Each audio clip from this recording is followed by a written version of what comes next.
Hey everyone, it's Novo again, hosting Final Fantasy VI Worlds Collide rando race between Sabre and Kunckley Kong. And joining us on the couch is Jackimus and Turdsman.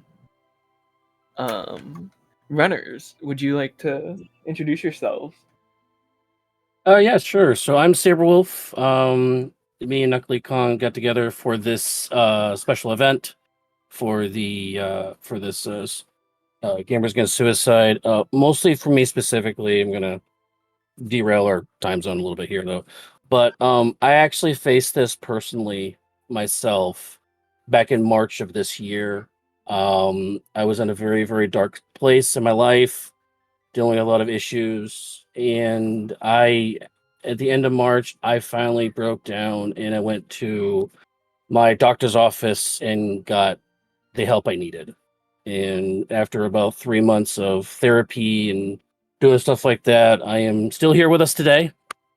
So just remind everybody you're not alone. So this run is to help benefit, get the words and ideas out there for everybody on this great cause. You're not alone, and yeah, enjoy the run. So yeah. I couldn't have said it better. Suicide is something that affects more people than we know. And to touch on what Sabrewolf just said, I am happy that you are still here with us.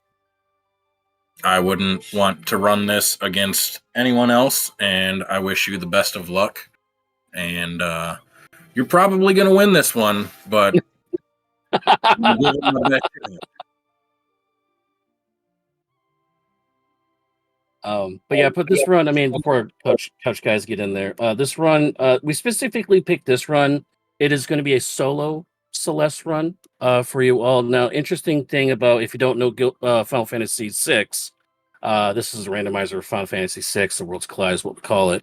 But Celeste in this game, Final Fantasy VI, halfway through the game, spoilers if you never played it, she actually faces a choice of trying to commit suicide in the game. So this is a head nod to a specific character touching on this subject. We're not going to actually show that scene in this run. But this character actually faced that mortality decision whether or not to do this or not. Ultimately, in game, it does fail, or the game wouldn't play anymore, obviously. But it's a bit of a head nod of using this character that faced this exact same choice, and we're gonna do a run thanks to her and thanks for this good cause. Awesome. Would you like to explain how the run is going to work, by the way? Because you all will not be talking, from what I heard. Sure. You want to jump in, Knuckly? Sure. So this is a heads-up race between me and Sabrewolf. The unlock requirements for the final fight is 6 characters, 9 espers. And with the solo character, we do still find the other characters. We just cannot add them to our party. That being said, there are a few checks in the game where multiple parties are required.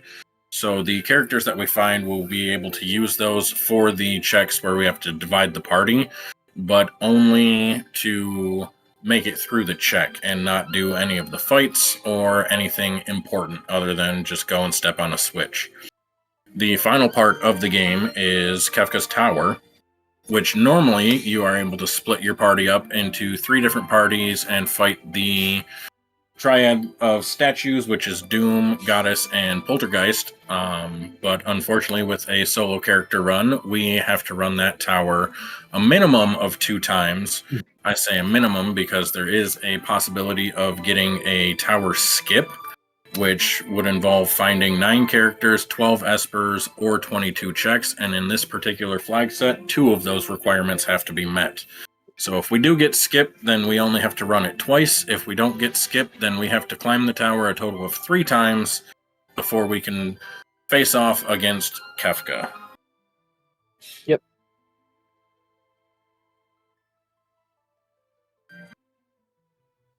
Awesome. Sorry. And you're good. Our runners will be unable to hear each other for this, so that no one gets an advantage. They also won't be able to hear the couch members, who will instead be commentating. Would you like to say hi, couch members? Hey everyone, it's your old pal Jackimus Wedge here. You'll be listening to myself and fellow co-commentator Turdsman. How you doing today, Turdy? I'm doing great. That's a nickname. Uh, really excited to be commentating for these two. They're both really strong runners. I'm looking forward to seeing how they're going to deal with the single character challenge. So I think something that I forget if Sabrewolf mentioned it or not. It is a solo Celeste run, so they will be finding other characters, but they won't be putting them in their party. So it's just going to be one character for the entire thing. Now, that doesn't necessarily mean it's going to take that long either. Like 2 hours, I think, is a pretty fair estimate for it. Yeah, my practice run took an hour and 35 minutes last night. So yeah. So mostly because she is going to start with Shock, which is a very strong ability. It really helps carry you through, at the very least, the early and mid game. Probably going to need something else to do at the end of it, but yeah, that's a cool move. All right, I think we'll go ahead and get this thing started here soon. All right. Yes, let's. Well, deafen, guys. See you on the other side. Alrighty.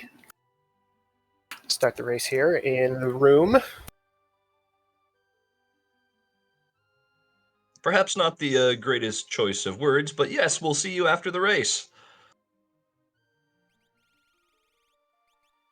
And before we start, I do want to say, you guys can go ahead and get yourself ready and everything, but I do want to thank Nobody War, who donated $100. No comment.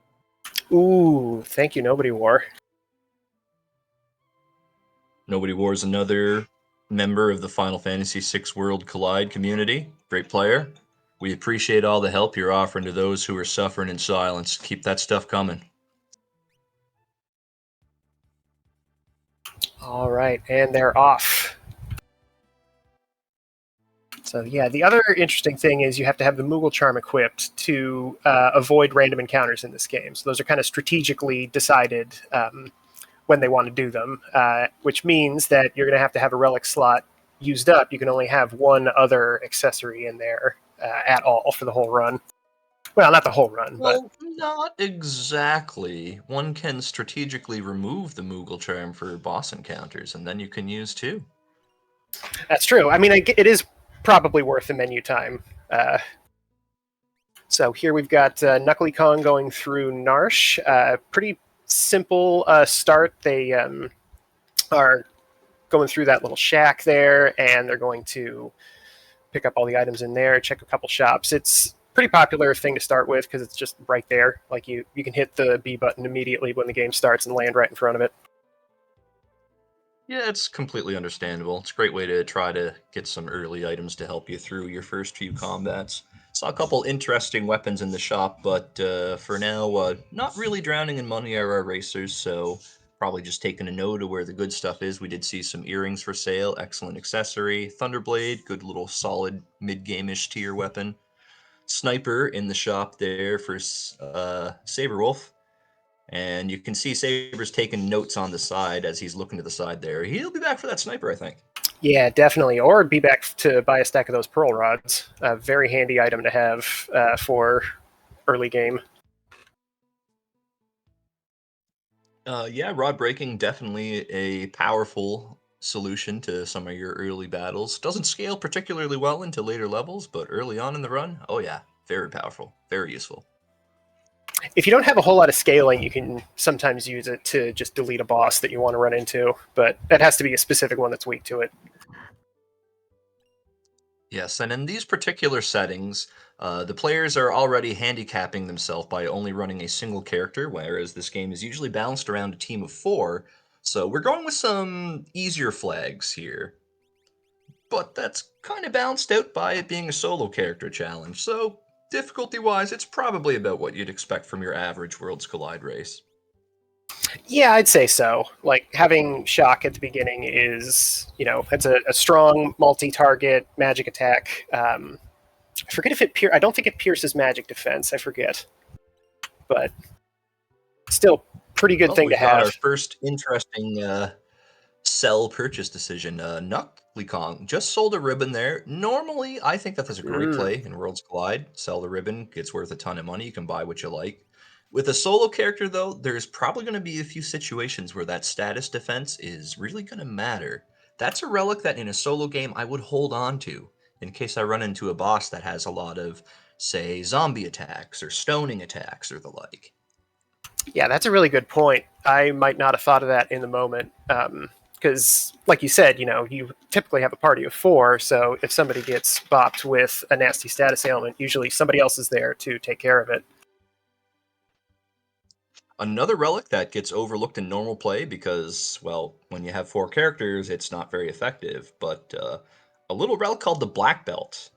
Your character will retaliate with physical attack to any physical attack. You only have one character, and they're going to be taking every single physical strike the whole way. That Black Belt, suddenly a very good accessory. We'll see if either of the runners choose to employ one. That is another good point. I haven't thought as hard about the solo character run, how that changes the just validity of some items that are neat, but you don't necessarily find much use for them in regular play. Again, the Black Belt. Now I'm trying to think of some other ones. So a solo character challenge is something that you typically won't see like ever in a speedrun setting. Yeah, that's true. We're seeing a little bit different kind of gameplay here than we normally would. For example, we saw Sabre Wolf start by going to the town of Albrecht. For those not familiar with the randomizer, there's never anything progress related there. But with a solo character, maybe we'll see a little bit more looting between the two racers before they feel confident enough to engage any of the monsters roaming the landscape. Just to make sure they're extra prepared offensively and defensively. Yeah, that's true. They're probably going to, and they're going to be looking for specific items too. You can't necessarily be happy with anything you find. Sometimes if you're really hurting and you find some fixed dice, you're like, okay, well, this is going to get something done. But you only have the one character, and Celeste can't naturally equip it, so you don't necessarily have a good chance of being able to use it. So some of the big endgame swords are definitely going to be sought out. Minervas are going to be very valuable. Speaking of valuable, Nuckley just found their experience egg, so you can see Nuckley Kong basically selling the farm in inventory there, going to pick up that experience egg, doubles the experience points the character receives, you level up quicker. Early on in the seed, you really can't beat having one of those, so that's a pretty significant advantage for Nux early on here. Yeah, that could potentially keep him 5 to 10 minutes ahead for a good portion of this run. The levels in this game are wildly important. They are factored very heavily in all of the fun little math that goes on behind the scenes. And Experience Egg is one of the best, honestly, one of the best offense relics you can find, which is kind of strange to think for a level up item. I want to cut in here. We have another $100 donation. This one from Mixed Tries. As this is a topic that hits close to home, I was so happy to help. Shout out to 10IQ, my Pookie, for setting this up and making me aware of this. Heart. Thank you very much for the support. We all appreciate that here. And keep those coming there. We want to raise as much as we can, help absolutely everyone continue their livelihood. Yeah, thank you very much. So back to the race here now. We've still got a little bit of looting, shopping, hunting for great items going on here. Offense, at least early on, isn't going to be too much of a issue because we do start it with the powerful General Leo's shock command on Sellies. No runic. With the way that they have it set up here. So they've got lots of crowd control to beat a few random encounters early on. Shock less good in boss encounters, but can still carry the day at least early on. And considering that too, the Coliseum might be a decent play if they can't quite find that end game item that they're looking for, because they know, they only have the one character. They know exactly what she's going to do. She's going to attack or use shock every single turn. Yeah, Coliseum is definitely something that you can take advantage of. It just all comes down to luck of the draw. Is there going to be anything interesting there in this seed or not? Perhaps we'll find out. Or perhaps one of those Minervas will just drop out of the sky somewhere and there really won't be a need to go to Coliseum.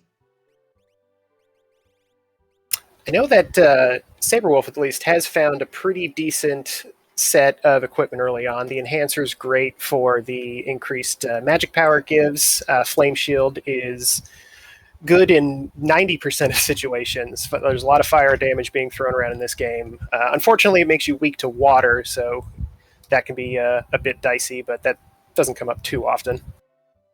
Water damage is fairly uncommon in this game. Both used by the enemies and in terms of enemy weakness, fire magic is everywhere in this game. Fire is by far the best element. Yeah, I think I can agree with that. Well, All right. Nux is going to go have a peek and see if there's any good loot in IKEA.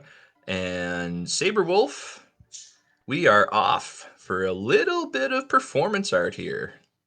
So everyone, I think we have Saber's game audio on here. So myself and my co-commentator, we're just going to let this play out. Enjoy some wonderful music composed by Nobuo Uematsu, and we'll be right back with you in 3 or 4 minutes.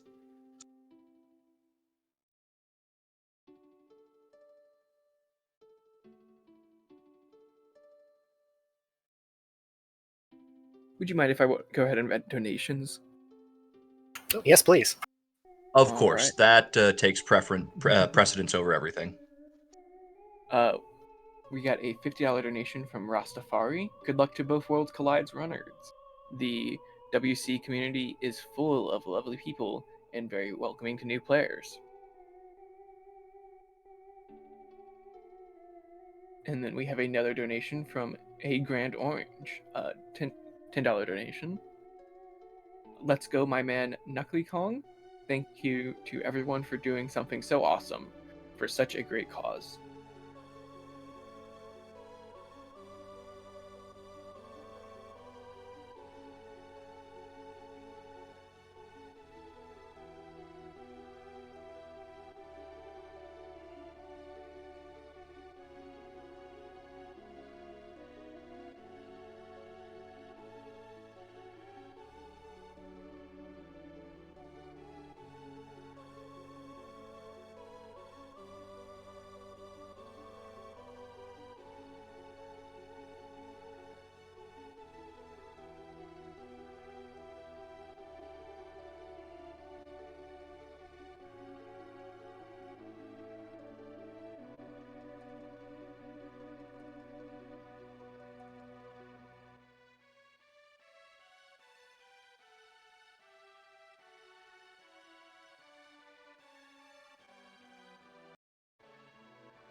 Also, with those last few donations, we have hit $500 total. Thank you everyone for your very generous donations.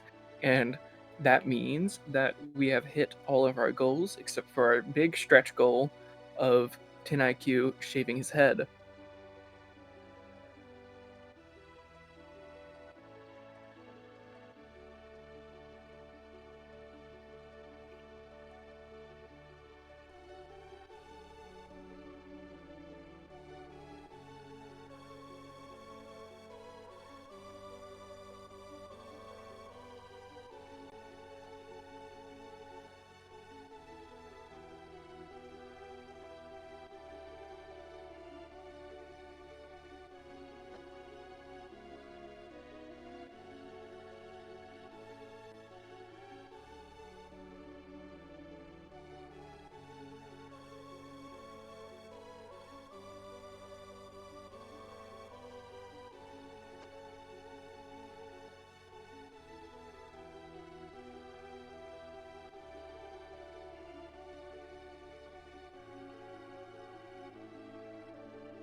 All right, everyone.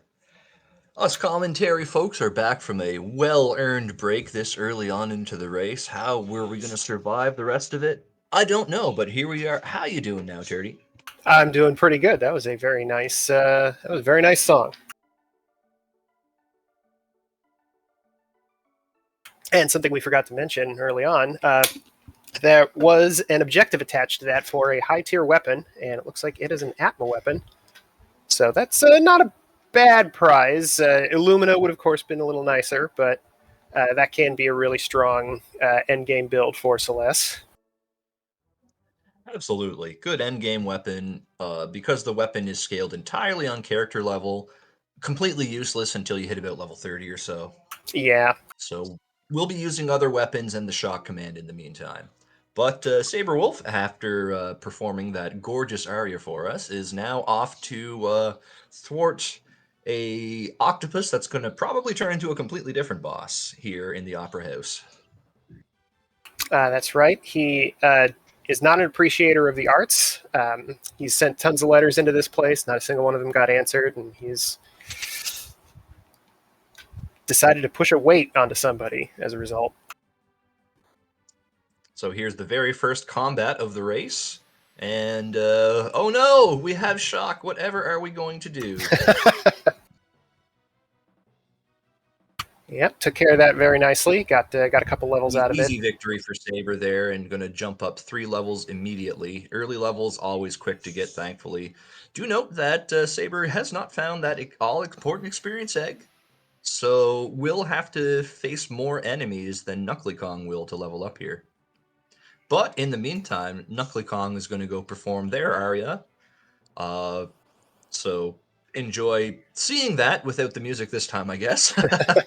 But we'll focus on the action over on Sabre's side for the next couple minutes. Yeah, and we'll get to see what the boss is at the end of this. And as you can notice, 2 or 3 levels being gained for each fight, but damage has been increasing pretty considerably just with those extra couple of levels. You may as well consider your level stat a flat multiplier for damage. Yeah. You'd never see a level 1 character, but that would be your base damage. Multiply that theoretical number by your level, that's how much damage you do. Level is the most important stat in this game by far. So, all right, we're going to see what Celeste has to fight off to get whatever reward is here. We already saw that South Figaro Basement was that was just a flame shield, just an item, no progression there. So we'll see if it's either here or down the much longer Magitech factory. Well, we're going to be happy we have that flame shield because that's both total immunity to this boss, Tritalk, and if Sabre so chooses, probably an instant kill if you were to break that shield. Oh. But with shock, no need, and with scaling as low as it is, that is a one-hit knockout. Sabre, if we can see the webcam on the restream, celebrating like it's a thing, and we're going to see what our delicious reward is. Yeah, he is pretty happy about that. That is seeing that the 4-digit damage this close is great. And hey, it's luck. That is awfully appropriate. It's exactly the opposite thing of what happens in the game. Kidnapping Sellies instead of vice versa.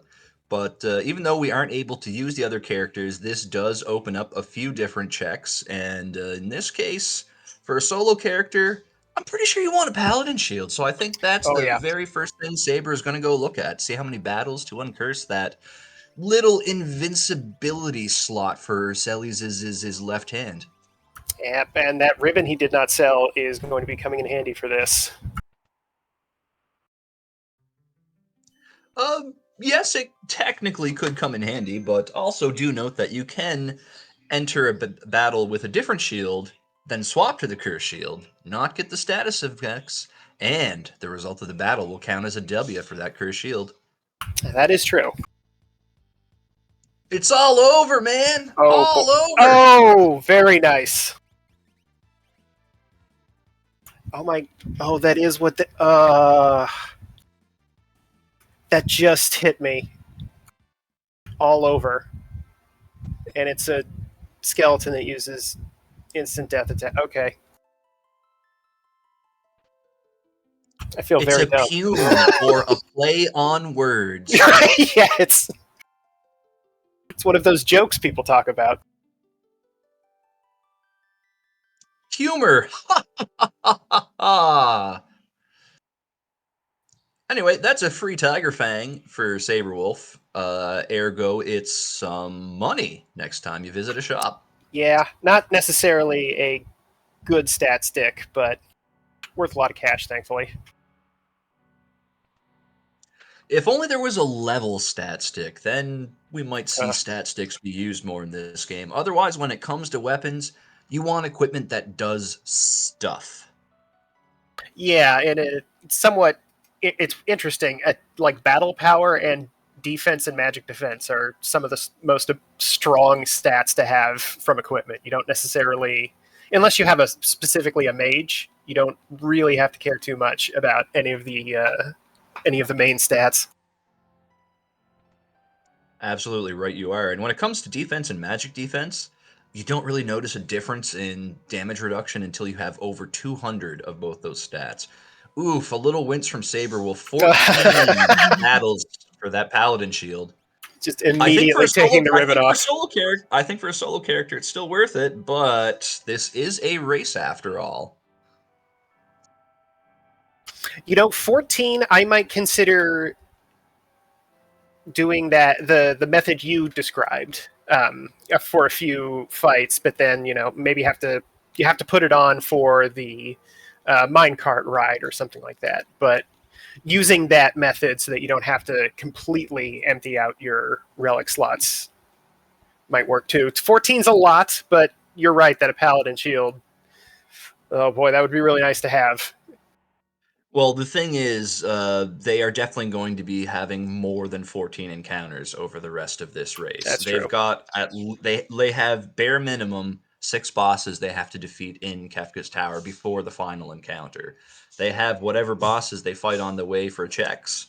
And if they do something like you mentioned, the minecart ride or Leet River, for example, that has forced battles, that number's just going to start adding up. You'll have the Paladin Shield before Kefka's Tower if you put the work in now.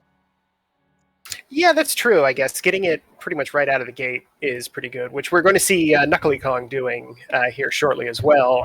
Going through the same random encounters as Saberwolf, but is wearing that experience egg, so is going to come out of it with a couple extra levels.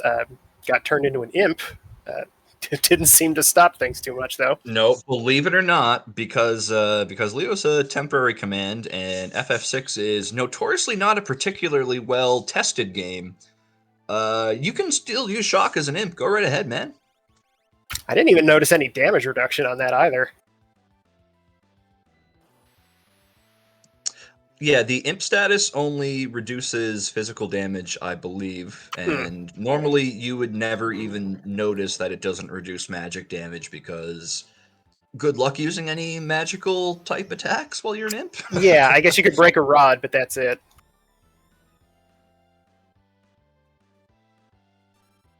Meanwhile, Saberwolf taking on the Red Dragon. He has Fire Shield, so... Not too much to worry about here with that Fire Shield, exactly. Of note, depending on how their scaling is set up, Red Dragon does have some non-elemental magic, but we're fine. Oh, we're going to see some big numbers here over on Nuck's side. That Flame Shield's getting destroyed. Oof. 6,000 damage from a level 10 character. Gotta love it. Insta-kill. We know that Shock would have taken it out, but I still don't disagree with that move. Like, that's something you see, and it feels like it was meant to be, right? You found a Flame Shield immediately before running into Tri-Talk. Let's just break that over my knee. There we go. Done. And hey, if you factor in animation time, that's 4 seconds saved over Shock. Shock takes a million years. Shock takes a million years to animate. Fire 3, boom, dead. Easy peasy. Oof. Saberwolf running into level Pearl. So what that'll do is it will use the last digit of your GP as the multiplier to find out if it hits, and Saberwolf's GP had a 1 at the end. Yeah, That is- and unfortunately, these Mount Zozo enemies drop just gigantic amounts of money. I think no matter how you scale it, the amount of gil you're going to get here is always ending in a 0. Ooh. So, yep, still in insta-jib territory there. Yeah, that's an interesting problem to have. I'm not sure how I would solve that. Well, if it is indeed elemental scaling, you can retry the battle, and the boss may choose to do a different holy elemental move that is more survivable. Hmm. Anyway, now we're seeing some actual route divergence. Sabre opting for a free check one could do anytime, battling the Tritalk spot here, and now does have a better number at the end of their gil count. Meanwhile, Nux is going through the South Figaro Cave, a lock theme check, and there's a boss battle here. Should not be an issue for this particular Celes, and then there'll be a reward shortly afterward. Hey, very nice. Pearl didn't take her out. Holding on by a thread, but still alive is the key word. Clutch block there. Weak ice spell is just going to do no damage. If Sabre breaks that fire shield, it's over. That's the play here. Nope, going to try to play it safe and heal up. I don't hate this. The scaling is pretty low, but you don't necessarily want to do something. You don't want something to run into it like, oh, he's opting to use shock. Remember how we were talking about that ribbon earlier? We have a Celes under stop status on Knuckly Kong's side right now. That is something you definitely don't want to see in a single character run. In this case, I might consider resetting because the cave is pretty short. But, oh, never mind. That didn't last as long as I expected.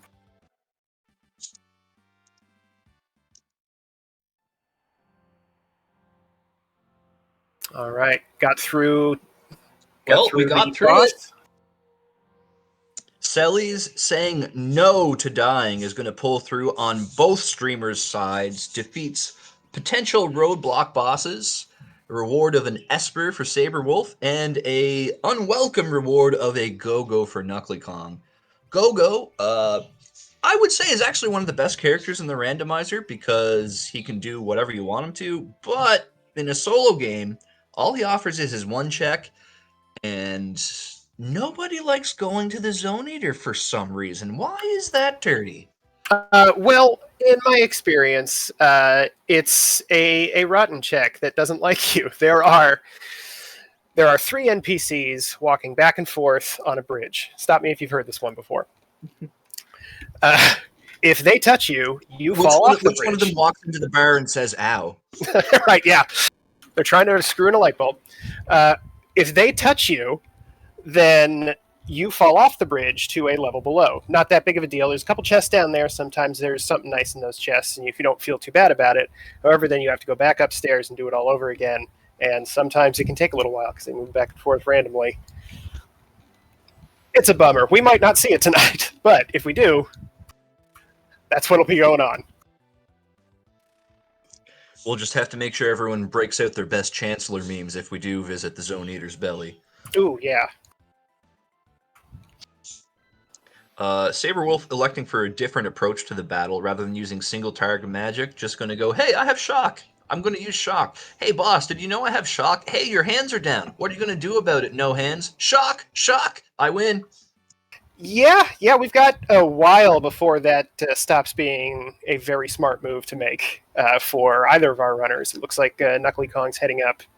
Going to be fighting the... oh my goodness, I can't remember that name. I keep thinking Dataluma, but it's not.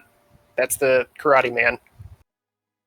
It's Doulahan, even though if you look at the boss sprite, it's really not a Doulahan at all. It's just a chariot guy. And Knuckly Kong prepared for this red dragon. Going to insta-kill it with an ice rod break. Very nice. Okay, saved a little bit of time there. That took Sabre Wolf a couple more turns through using shock. Knuckly Kong just zipped right through it, got a bunch of experience, learned his Cure 3, got a flame shield out of it. Ooh. And hey, that's a great find for Knuckley. Knuckley already broke their flame shield. Hey, now they got another one. That's another free 10,000 damage later on. And another great thing for Saberwolf went down to Zen and found that experience egg that Knuckley had at the beginning. So now both of our characters are going to be getting these Celestes juiced up a lot sooner than later. Yeah, gotta love seeing that. RNG not playing favorites here since they've both got everything they need. Minus that Uncursed Paladin shield and maybe a Ragnarok, a Lumina Sword. We'd like to see something like that. Yeah, Zen, a pretty popular spot. A lot of people are going to be coming by here at the very least to check the thief in the back who could potentially have progression in the form of an Esper. But usually you're going to check the relic shop too while you're here, and that's a very nice place to put an experience I love egg. the aggression Yes. from Nux. Breaking that shield again, like zero hesitation, goes, no, I do not want my boss fights to last more than one turn, thank you. You can have this shield. You can take this shield. And it will be the last shield you ever take. I love it. I really like it. Just slid right through a boss. Catching up to Saberwolf here, who I think has a bit of a lead in checks. They both they both did the opera, so they both lost the time there to give us all a lovely sequence. But it seems like Saberwolf is ahead of. Whoa! Okay, let's rephrase that a bit. Let's rephrase that. They both put in the necessary. I don't know if I can rephrase that. It took about 4 minutes, but neither one of them is missing those 4 minutes, so they're roughly the same amount of gameplay, but it seems like Saberwolf is a little bit ahead on progression. A teeny tiny bit, perhaps. It's kind of hard to call who's ahead at this point, as they both have the same amount of progression, 3 characters, 2 Espers. Sabre is going to go through the Magitech facility. As we mentioned, there's a few guaranteed battles up. If you're wanting a late Paladin shield, this would be a good time to try to get a few fights under the curse belt. And Knuckley Chong is choosing the same route. So we're going to have a race to see who gets through the Magitech facility first. Saberwolf with about a 1 minute lead going in here. But we'll see if that holds up.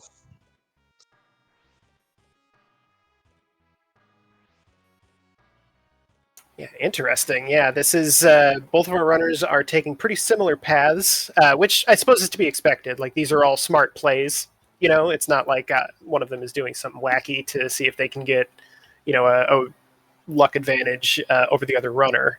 So it is kind of interesting to see this really slight divergence. You know, it looks like Knuckley Kong's just slowly gaining a couple seconds here and there to catch up, but they're not that far apart in general.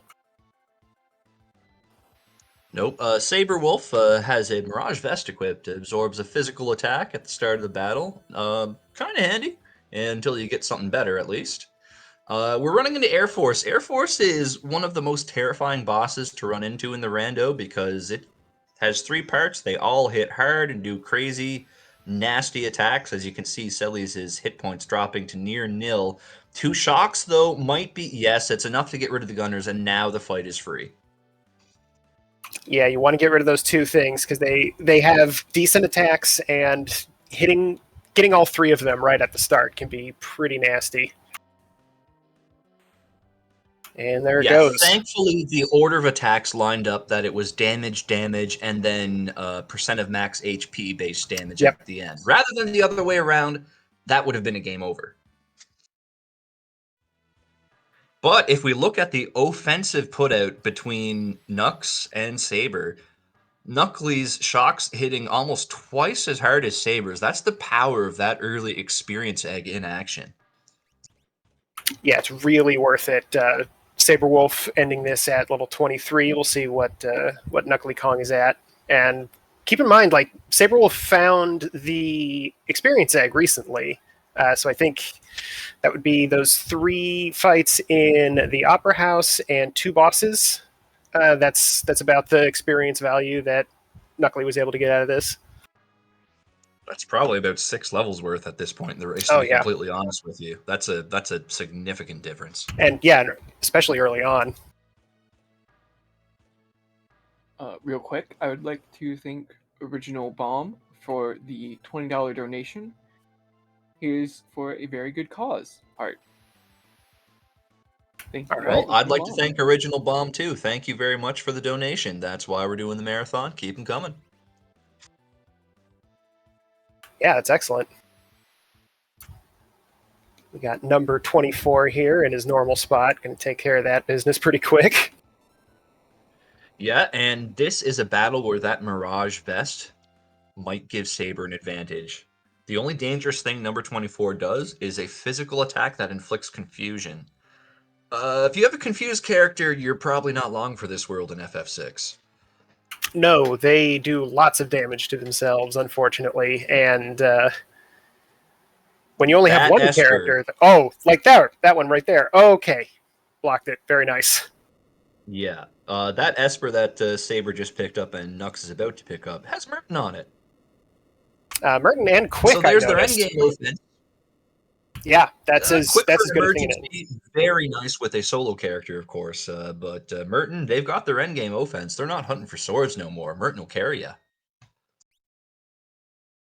I would say if you're not doing like an offering Atma weapon type thing, you still might want Quick in order to completely avoid the Meteo counter from tier 3 at the end. But yeah, other than that, I think yeah, absolutely, and make but sure that's probably that the only spot. It's a good panic button if you get into a bad That's spot, true. which can happen very easily with a solo character. That's very true. And times 15 rate, well, Sabre knows Merton already, so unless we find something that resists fire or wind, which is like 3 bosses, there's probably not going to be any difficulty for either of these runners until we get very close to the end of the game.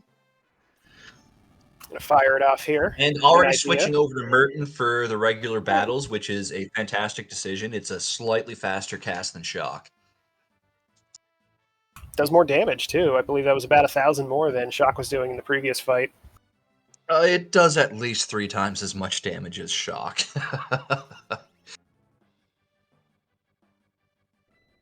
Shock is nice, Merton is better. Whoa, yes. Okay, nope, you're right. Yeah, that's 3 times.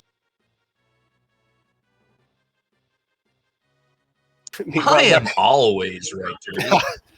So far, yes. Yeah, Knuckly Kong right behind him, 1 fight away from Magi Master at the end. This is... Honestly, you're probably still fine. That bad. This isn't that bad because they do have a reliable means to damage the boss. The scaling hasn't caught up to the point where he's too dangerous. Dangerous, yes, but not outrageously so. Yeah. One slight oversight by Sabre there. First attack on the boss, that would have been the time to cast Merton before he puts up elemental defenses. So yeah, we saw Bolt 2 get through. Sabre is still equipped with the Fire Shield, so Fire and Ice isn't any problem, and neither is Magi Master. Big fist bump there from Sabre Wolf, knowing that he got through a potential roadblock there on the first try. So I'm not sure what thought about it, but went back to the Shock as well. So perhaps they're not aware that there's no elemental resistances until he actually uses that wall change.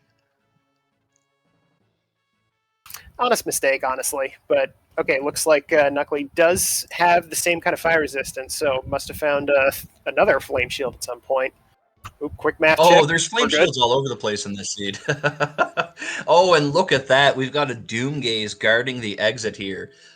That's a bit of a problem. Sabre Wolf going straight for the Shock, but Doomgaze is weak to fire and weak to holy. Pearl Rods, good time to bust it out. Merton, better time to bust it out, I'd say.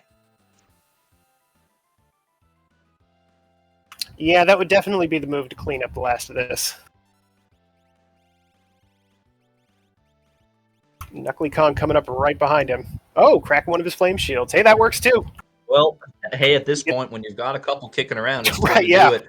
Oh, look at the dramatic, magical girl super pose from Sabre Wolf there. Love it. He's happy he did it. Yeah, but you can start to see how now that we're getting some levels under our belt and the enemies are getting some levels under their belt, shock kind of starting to fall off a little bit. Thankfully, we do have other nice ways of dealing damage.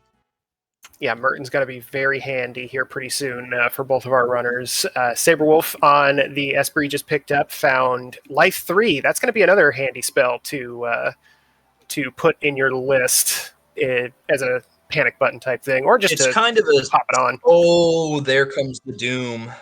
There comes Oof. the doom, so that's a reset there. Dodged one, but not the second one. Hopefully, Knuckly Kong has a safety bit kicking around in their inventory. I imagine that's the first thing they're going to look for here. And it looks Alas. like they do not. So this is going to be a damage race. You got to just straight up take the boss out before that doom spell lands, which is totally within Nux's ability to do so. We know that we've got that Pearl Rod for max damage. A Fire Shield breaks another max damage. Merton, honest to God, is probably max damage. They just haven't used Merton on this guy yet. So when faced between the decision of Phoenix Cave or Zone Eater, Saberwolf opted for Zone Eater. We saw the little bridge guys there for a second. Didn't give him too much trouble, thankfully. Yeah, that's pretty fortunate, actually. Just kind of, Mary Poppins floated right over that bridge there. Good job, Saberwolf. Anyway, we've got Nux breaking out the quick spell here. We mentioned how useful that can be for a solo Yeah. character. And in a case like this, well, doubling the amount of turns that you have is definitely going to give you a huge advantage. Don't know why Nux is going for Fire 2 over Merton here, but there's 1,000 damage, I suppose. But keep the quicks coming. Those will get you through the battle. Maybe they have fiddled with their equipment in a way that they don't have that fire resistance anymore. Or it could Pretty be sure. that I'm misremembering and Doomgaze resists or nulls air attacks, perhaps? Oh, that's possible. Well, either way, it's gone. No matter what, the bosses are all weak to damage. So if you can put those numbers up, they'll go down, and there goes Doomgaze. Oh yeah, any boss can be beaten as long as you can deal a single point of damage to it. And here's the most important thing, not die. Yep. Speaking of which, for those of you just tuning in, this marathon is benefiting Americans Against Suicide Foundation. Please feel free to send a donation, even if you can't do that. If you know anyone who doesn't seem quite right in their life right now, make sure that you're being supportive to them. Try to be as optimistic and helpful as you can there. Little things like that go a long way for people that are suffering from those dark thoughts of, well, Speaking of the charity and donations, we just got a huge donation from Papa Shango, a $125 donation with no comment. Thank you so much, Papa Shango. Papa Shango, there's a name I haven't heard in a while. Thank you very much for the donation. We appreciate that. I really appreciate the community for coming out for this. Thank you, Papa Shango. That's fantastic.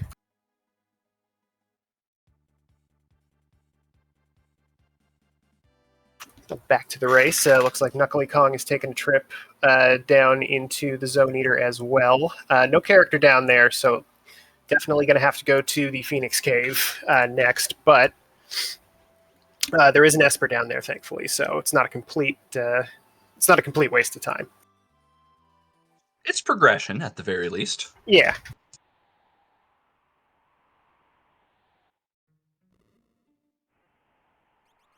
So we'll see how much luck he has with these guys.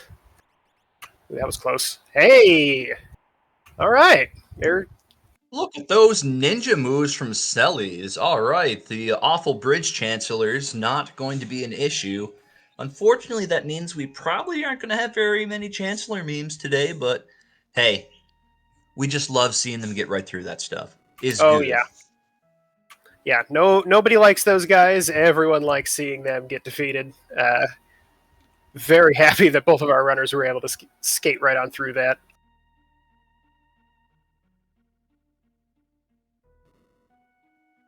Hate's an understatement. They Naruto ninja run through that thing. Oh, yeah. Yeah, Kunckley especially. That was really impressive. Actually, no, I apologize for that tasteless reference. Nobody likes Naruto. They instant transmission through that. There we go. That's much better. I mean, I agree with what you did, but no comment.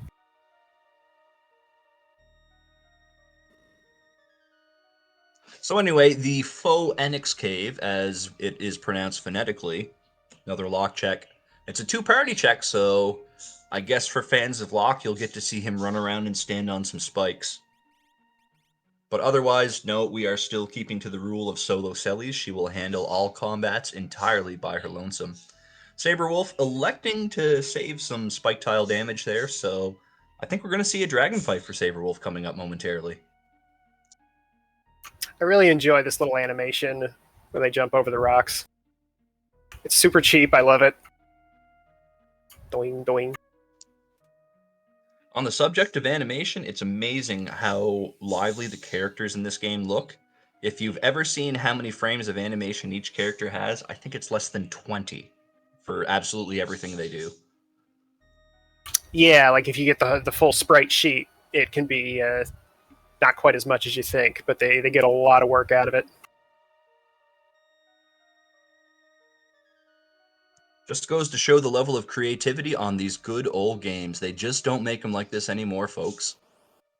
And it's Durgan time. Yep. Storm it's Durgan. The Storm Durgan. That's another one you can't use Merton on. This guy, I believe, absorbs wind. You are correct. Absorbs wind and is weak to electricity. If you had a Thunderblade kicking around, it'd be a nice time to bust that weapon out. Shock seems to be doing the trick, at least.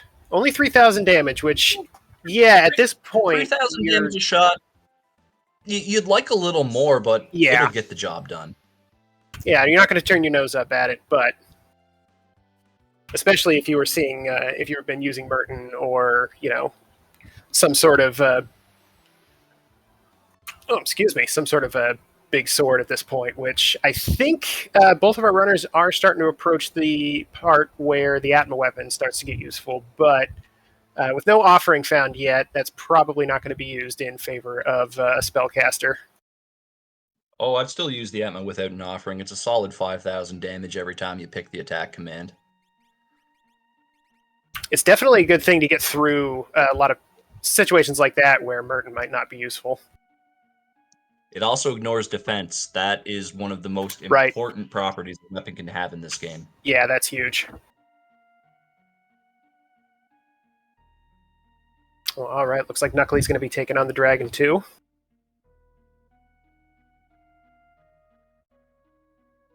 Shocking. Positively shocking. Yeah, that level lead is shrinking now that both of our runners have had access to that experience egg, so... I like that Nux is experimenting around, trying to find ways to deal more damage than just shock. Oh god, no! No, please, no! It's him. Please, no! It's him! We don't want him! Yeah, Sabrewolf is not too happy, as you can see on his camera there. Oh, okay, never mind. We're doing this now. Gertie, tell us about the horrors that is Old Man Strago. Well, I personally don't think he's quite as bad as the memes make him out to be. However, he is unfortunate, especially at this late in the game. His checks take a minute. There is Burning House, which is a small dungeon with a bunch of tough-to-avoid encounters in it. Then there is the Fanatics Tower, which is magic only, although, Merton takes care of a lot of that. And then there's Ebbett's Rock, which requires randomly going through different rooms through teleporters to find the coral that you need to feed the last chest. It's a lot of weird stuff. There's not a whole lot of standard, just memorize the layout and run to the boss as fast as you can type checks with that guy. Plus the stats. Well, there's one, but it's what, 37, 38 floors of walking upstairs? I think it's actually 40, but yes. It's worse than Ghostbusters on the NES, man. Yeah. It was inspired by it, actually. So yeah, Knuckly. Yeah, there you go, Sakaguchi and Co. We're watching AVGN episodes through a time machine and decided to make that dungeon. There you go. So it looks like Sabrewolf is sticking to the world of Ruin. Gonna go up a bunch of flights of stairs first. And Knuckly is doing the same thing. It's that's the decision I would have made. So I can't fault either of them for it. And hey, right away you're gonna get a realm there. That's two much better options right in front of you. That's the reason why you come here first. If Strago's your only option, you at least know what the reward's going to be. I guarantee you, if they did not see a character, they both would have turned around and gone somewhere else. Yeah. Anyway, that pickup right there for Sabrewolf, Red Cap is the best helmet in the entire game. Maybe some other things have better stats, but like we talked about, you want pieces of equipment that do things in Final Fantasy VI. The Red Cap increases your maximum hit points by 25% of the base value. No other hat can compete with that thing. It's definitely the best defensive one. I might pop a Magus hat on somebody if they're casting a bunch of spells, but yeah, the Red Cap is you're always happy to find that. Cat Hood, I think, may come in at a close second to it, but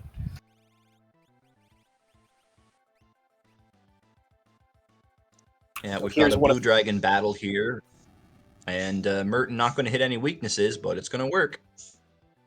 And Knuckly Kong not even going to bother with the dragon, and you know what? I respect that. At this point, the level from having the experience egg early, definitely sufficient enough.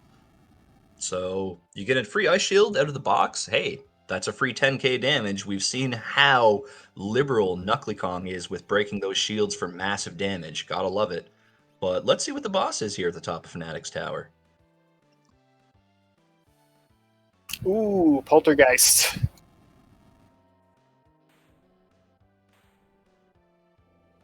This one's potentially tricky.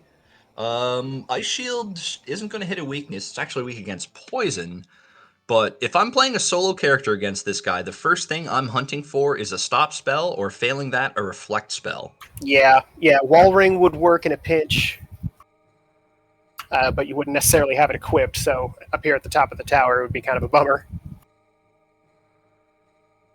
Thankfully, Knuckly's still absorbing fire. The fortunate thing there is that both runners have to face the boss. So if something untoward happens to Knuckly here, Sabre's just going to be as equally unprepared to deal with it. I don't think Sabrewolf has the ribbon on the other slot right at this moment. Anyway, it's not going to matter. Knuckly Kong's Poison Rod preparation... Hey, man. Yeah, that worked out pretty well. Just use biological warfare. Just throw some mustard gas at it. That'll solve everything. I was really curious when those were going to pop out. I noticed him purchase 3 of them early on in the game, and that was the only thing I could think of was maybe something to use against Poltergeist, but I figured the damage would be so low, wouldn't do much for it, but those Poison Rods were cracking for about 3k apiece.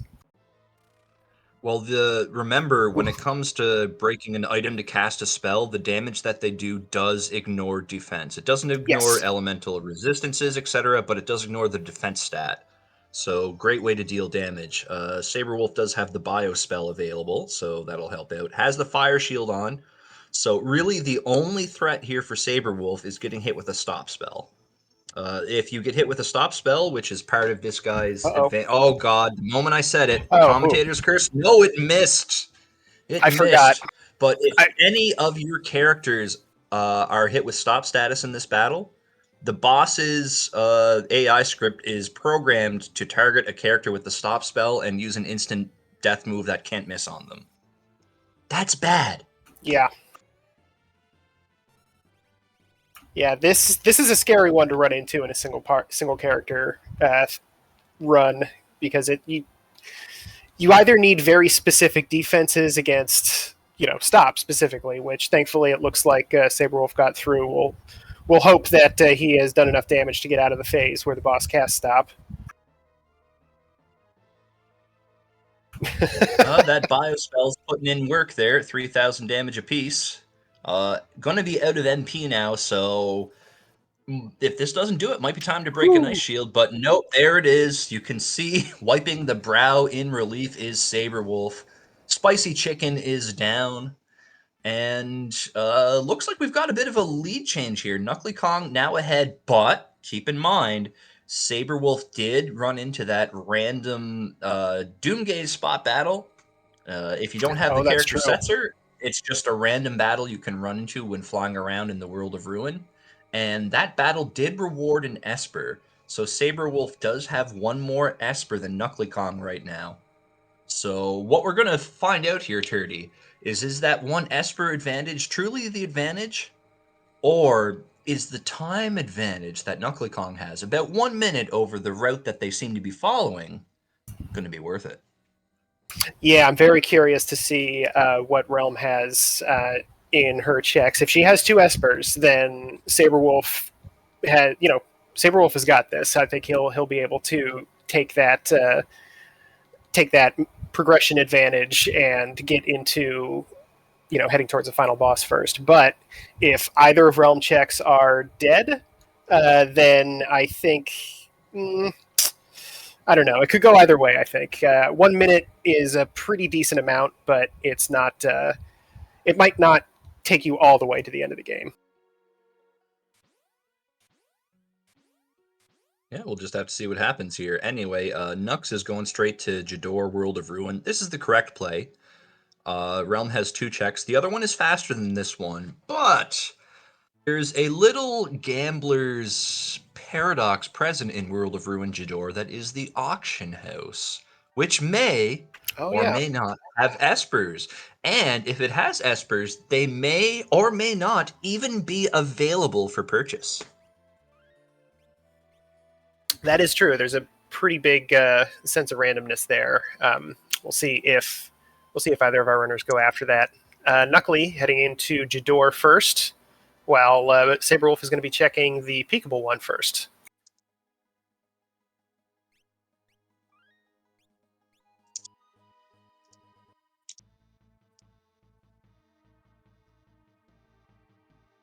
All right, no character there, so we know it's not a character, but we'll see if they actually get an Esper or an item out of this one.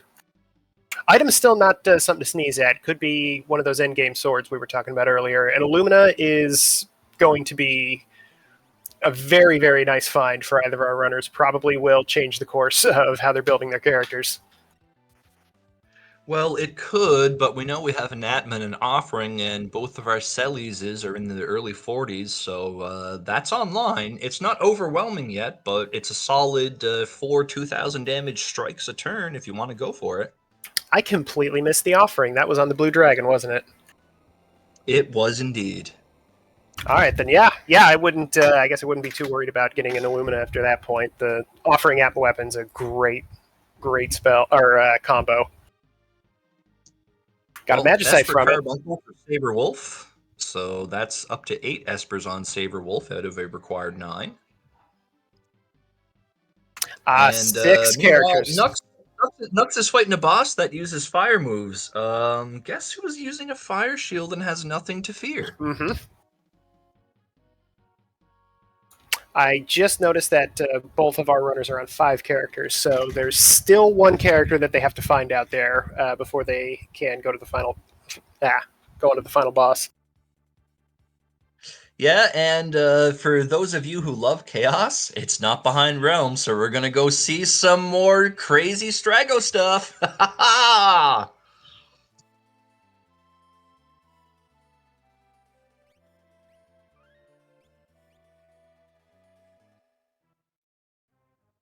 I apologize. Pardon me for just a moment.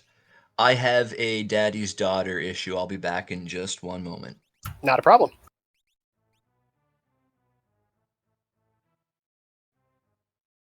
So it looks like, Knuckly's heading over to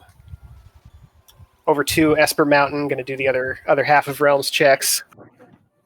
So looking at the chat a little bit, it looks like somebody saw that Kefket Narsh is not a character. I had not seen the top of World of Balance Narsh just yet, so I will take your word for it on that. If that's the case, Probably Ebbett's Rock, I would think would be that would be a good one to start on. That ends you in Thamasa, so, or at the very least ends you nearby it, so you can go ahead and do Burning House after that if you want. If you need to, I suppose, because there is going to be a character that's needed. Popping open the monster in a box here. I think, wait. Did I miss something?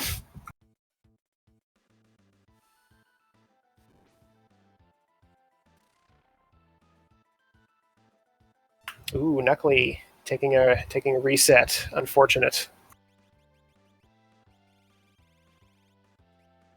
Scullion is scary. If you can manage to get through it, it's a big gob of experience points, but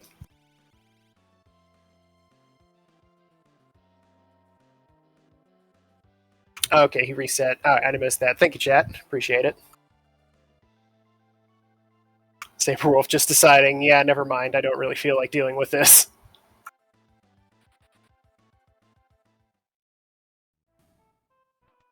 Oh, that's very strange. I did not realize that presenter could show up. I must have missed that in Kunckley's as well. Oh, there's an extra Atma weapon if you want it.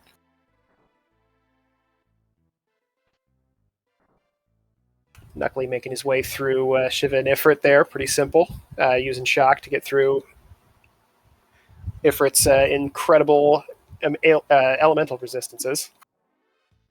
Pretty much ice or nothing.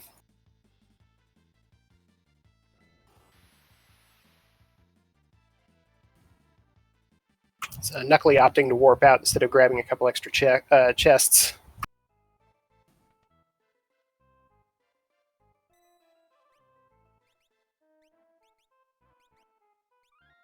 And it looks like Kunckley is going to go up and check Kefka at Narsh. We already know, of course, but I do agree with this. I probably would prefer to do that at this point than doing both of Strago's checks. If it's a character, then great. Go ahead and do this one. Something that's kind of interesting, again, with a one-character party, you can do this as soon as you get the second character, since, you only need to have the one person in the one party.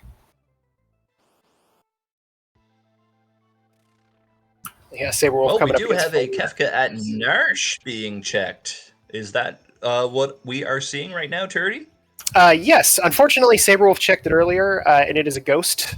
Decided wasn't interested. Let's see if Kunckley decides to. Yep. Just going to go ahead and take it. I don't mind this. This is going to be Esper number 9 for them. They're going to need that regardless, and unfortunately, that does mean that they're going to have to go into Strago's other 2 checks.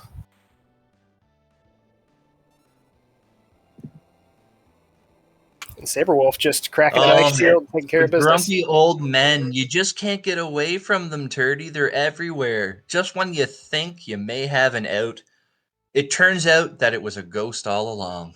That's true. But hopefully that ghost has a magic rock for me, because I really could use one. Ooh, ran into the soldier fight. This actually isn't a terrible fight to run into. Kefka's Tower enemy pack, not difficult to defeat. Tons of experience points for you. Yeah, this is definitely worth your time. You don't necessarily want to run into anybody up here if you can help it, but yeah, 2 turns, not too bad for 13,000 experience. Goodness gracious.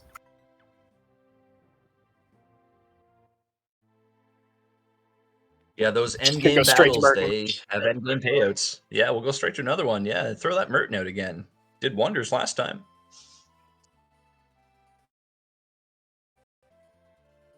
Doesn't quite take out the beam.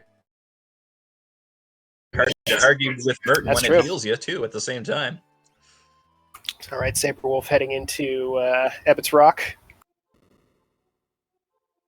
Time to count. So, 5. What are we putting the over-under on here in terms of time to get all the coral and get to the boss? Well, that teleporter combo wasn't too great there, but they have found 7 so far. That's so. fortunate. Nux had Doom cast Northern Cross, which is a spell that inflicts freeze status. There's no defense against freeze status, but it does have a high miss chance. And in this case, it did miss. Otherwise, well, we would have been looking at Doom beat on an Icy Cellies for like 2 minutes, so thank God for that. Yeah, it takes a while to wear off, and Merton typically would be a very, very good counter to the freeze status, but unfortunately, if you've only got one character, it's not really helping you too much. Well, at this point, whenever Doom's aura begins shaking, the fight is free because all he uses is physical attacks. Physical attacks, unless the scaling gets out of control, they're not a threat. Yeah, especially considering both of these Celestes, I think, are close to, if not exceeding, level 50 at this point. But yeah, a level that is overkill in normal situations, but for a solo character, you want as many levels, or more importantly, as many hit points as you can get. Yeah. Oh, Sabre Wolf's going to be the first to defeat Kefka. That's it. That's the end. Congratulations to Sabre Wolf. Oh, wait, no, that's not the real Kefka. It's just the illusion Kefka. I'm sorry. I got way too excited there. Oh, nope, he ran away. It doesn't count. Gonna have to go find him in the tower anyway. Anyway, it is an Esper, though, for Kunckley Kong. It's a Shoat, but most importantly, it's a character for Sabre Wolf. It's Mog the Moogle, that's character number 6.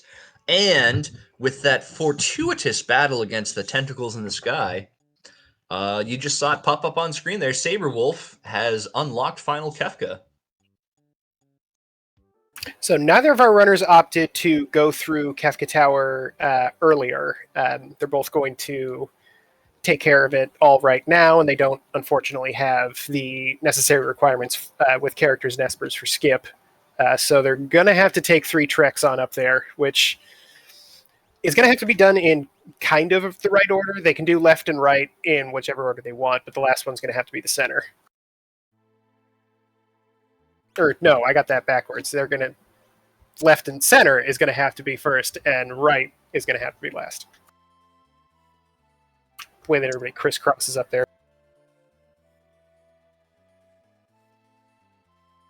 Well, this is going to be a little interesting compared to your average Worlds Collide race, as normally, if you see someone go through Kefka's Tower more than once, it's because something has gone awfully wrong, and we've needed to stack a party to get past a troublesome boss.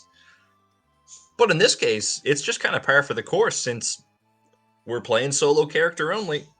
Yep, it's required. Knuckly, thankfully, going through Ebbett's Rock before going through the Burning House, so they are going to get their 6th character too, and will be shortly entering Kefka's Tower, only a couple minutes behind Sabre Wolf. Well, I guess depending on how these chests... Yeah. We hope, but Ebbett's Rock and Ebbett's Rock, like, we could theoretically be in this dungeon until the end of time. Isn't that a scary thought? It's a scary thought in the same way that, we must have some baseball fans in chat. Has it ever considered or crossed your mind the fact that a baseball game can potentially never end? That's true.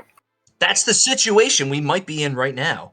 Except we're not, but thankfully we're not. But it could happen. It could happen. We've avoided it. We've avoided the statistical anomaly. It doesn't always work. I know there's a couple of really fantastic clips out there of, I believe, Moogleplex not getting engulfed by the Zone Eater for, I want to say it's like 16 or 17 turns in a row. It's technically possible, but... Old school runner Mr. Entity has a 15-minute clip of not getting through Ebbett's Rock. 15 minutes. Man. Okay, that's pretty bad.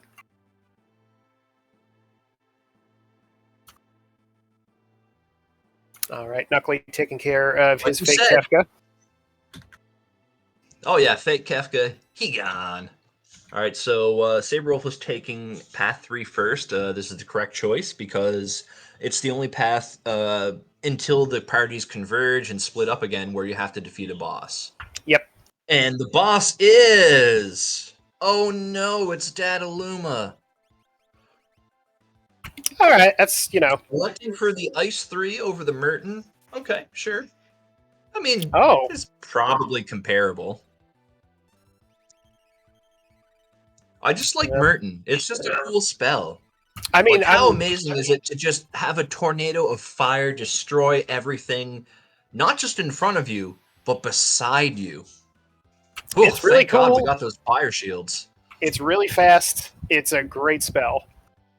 I can kind of see maybe wanting to cast Ice 3 if it costs a lot less, but otherwise, yeah. If I have Merton and everybody is capable of resisting Merton, I kind of want to use it as often as possible. It's, believe it or not, slightly stronger than Ultima. In a vacuum. Merton doesn't ignore defense like Ultima does, so in practicality, Ultima is stronger. But I believe also if you're hitting a weakness, oh yeah, that's true. Merton's definitely better if you're hitting a weakness. I believe, isn't it also, since it also targets you, you don't get that single target benefit? Does that apply to Ultima as well? Oh no, Ultima does get double damage if there's only one target on the field. Okay.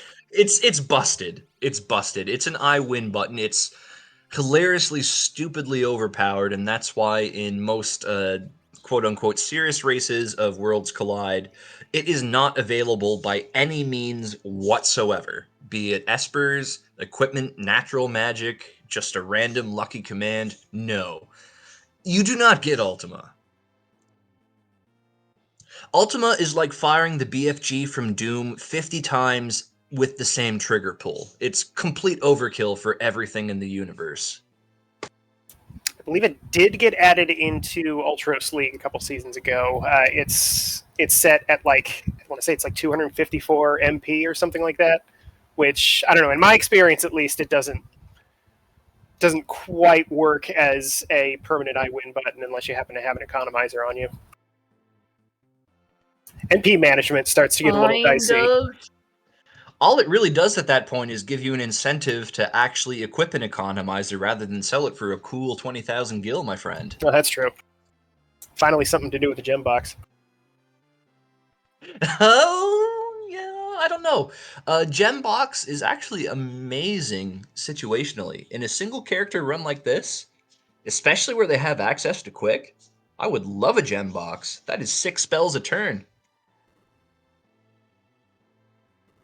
As you may be noticing, there's some puzzle solving going on, but we're going to be seeing this walk a couple more times as we head on up Kefka's Tower. Yeah, the puzzle solving, it's not different anytime ever, so I wonder if maybe, I know this is a little bit of an extreme thought here, maybe we should consider updating the randomizer to just kind of take that little puzzle solving bit out here, because every time there's a race and we're commentating, we just talk about whatever we want right now. Actually, no, that's nice. I like talking about whatever I want. Yeah, hey, wait a minute. Talked you back into it. I talked myself back into it. I do really like the 4-ton weights also. Those are very funny. Very specific amount of weight. Both of our runners running into... we should randomize how many tons the weight is. Ooh, there we go. I actually like that idea. Very simple sprite edit. Well, both of our runners taking a boss out at the same time. Both runners also running into the irritating part of Dataluma's battle script where he uses a bunch of items on himself. Ends up taking a bunch of time and is ultimately for nothing since it's 2 tonics and a potion. The protect/save spell can matter for certain parties, but that's true. Yeah, by and large, it's just a time waster. It's based on an HP threshold, so unless you're one-shotting the boss, you are going to see that little time waster no matter what. Oh, Kunckley taking on the Skull Dragon here along the way. Looking for some And extra. hey, why not? Remember, it's a solo character game. There is no such thing as too high of a level. That's true. Ooh, confusion might be bad. We did talk about how bad that confusion status can be. Thank God Selly's has over 5,000 hit points because, well, that shock did half of her life. Ooh. And thank God she whacked herself out of it because this is a marathon to prevent suicide, and Confused Sellies was trying her darndest right there, and we don't appreciate that.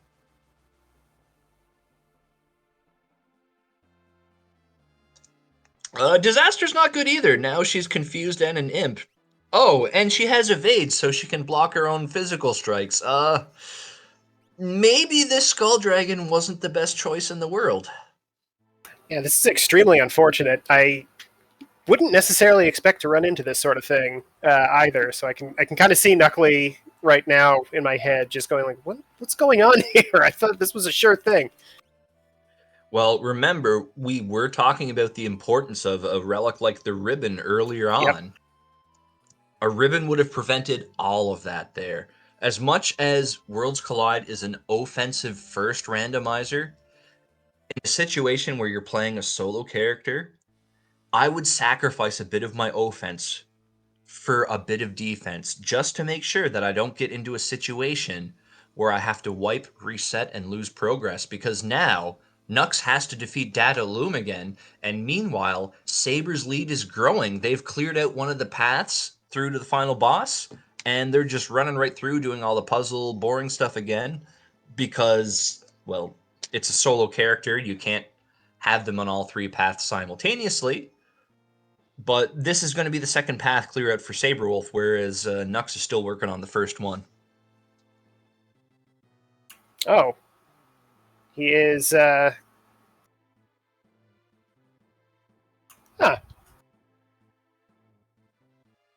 Stood around and counted in the air. I'm not sure what that was, but maybe he was punishing himself for An accidental trying to. tab, maybe? Oh, maybe. I did see the character move a little faster than expected, but I thought that was just a stream thing. Maybe Could maybe have been. Saber Yeah. will accidentally press the fast forward key for the emulator. Honest mistake. Oh yeah, happens all the time. Especially if you like map it to your controller or something like that. Well, I mean, if you're playing a game with a controller, why on earth would you want to like get up out of your comfortable, relaxing, lazy boy pose to Exactly. go up, lean over your laptop / desktop computer, tablet maybe even, and hit a button to speed the game up? No one wants to do that. Of course you map it to the controller. Accidental input, no one's holding it against anybody. Kunckley getting revenge on the Skull Dragon very successfully, I might add. It was weak to fire. Comes up a lot. It's like the dude in Zelda 2 told us, if all else fails, use fire. Yep. It's good advice. Especially in Final Fantasy VI. Yeah, absolutely. Fire is by far the best element in this game. I think we've mentioned that a few times already, but it bears repeating. Fire is the best element in this particular Final Fantasy game. And I mean, maybe you're surprised by that, but consider that, the main character is specialized around fire magics and fire elemental weapons. I mean, come on. It's obvious. Use the fire spell. It's good.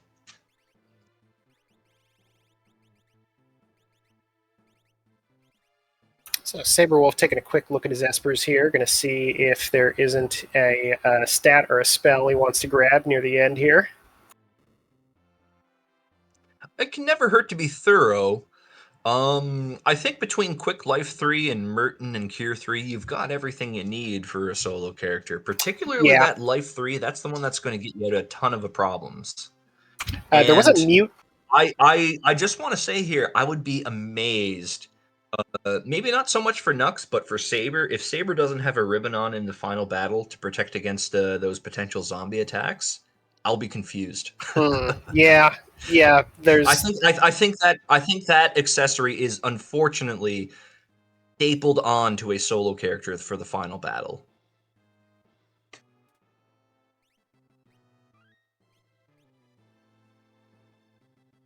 So it'll be the next of the 3 Guardian bosses, statue spots, whatever you want to call them.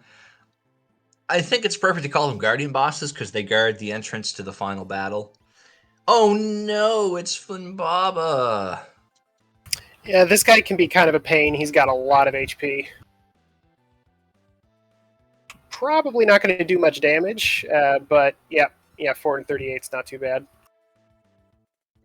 Yeah, we never did find that Minerva for our Cellies, unfortunately. So these Thunder attacks are going to actually matter since both of our runners are running the Flame Shield. Neither of them bothered to uncurse that Paladin Shield after all. 14 battles sounds like a lot, but they both would have been there ages ago if they put the effort in. Just saying. Yeah, Saberwolf has 15 bosses just on just himself, and Kunckley just hit 14 also. But I think that might. And that's just bosses. That's just bosses. To go back to what you were saying Let earlier, us not though, forget that they each fought, like 3 or 4 dragons apiece, and then 5 or 6 Oh, random encounters. We had that thing a million years ago. It's okay, though. I will say that it might be just the worry about defense. Like the Cursed Shield does give you all of those status ailments, which is a bummer, but the thing that ends up tripping people up, I think, a lot more is it gives you a lot of elemental weaknesses. So since they didn't find something like Namely the Minerva all of them, to yes. kind of... Yeah, right. So since they didn't find something like the Minerva to counteract all that, I think I can kind of understand just wanting to write it off and swap around the other elemental shields as you find them as needed.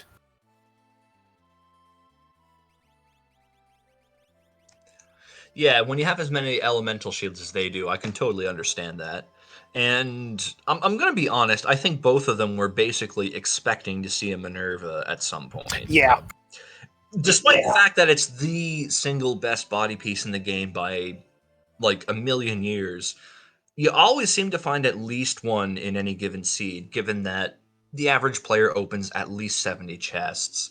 There's a few dead checks that have a chance to award it. Maybe you check the Coliseum, and hey, we have shops set up where pretty much anything can show up in them with a given probability. You might find one there. It's kind of rare not to see that premium piece of defensive equipment around.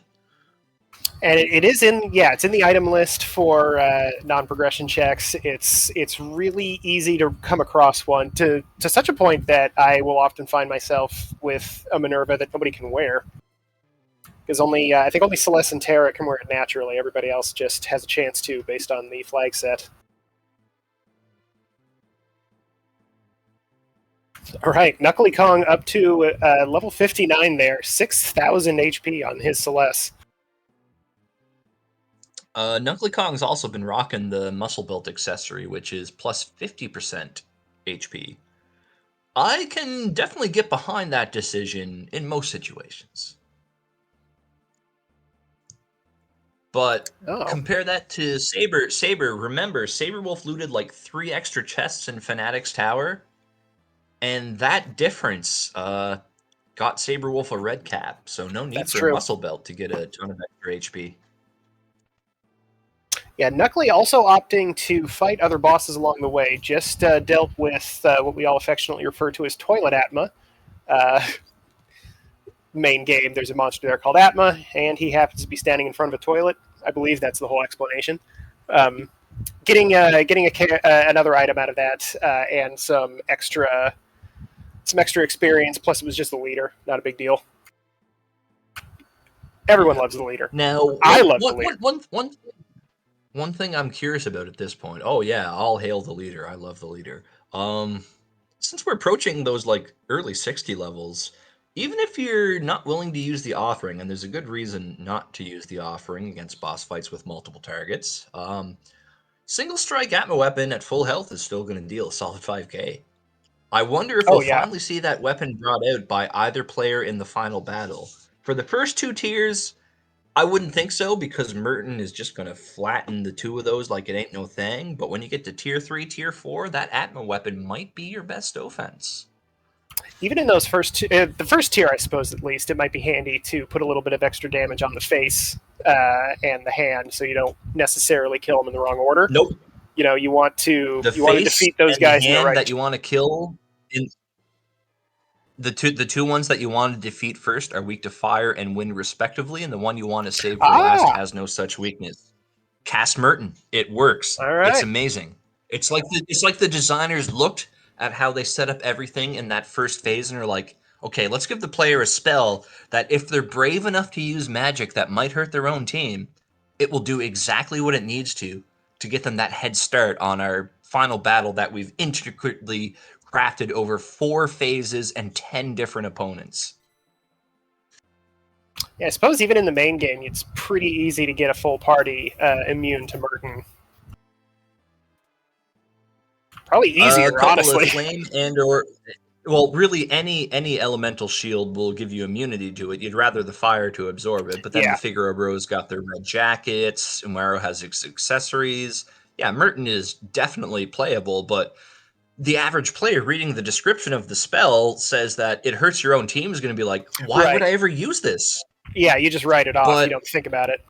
If you understand at least the elemental system of the game, you cast and it's like, okay, this spell just kind of ends everything if my characters can, either protect against it or absorb it. This spell is really good. Here's a situation where it might hurt a little bit more than help.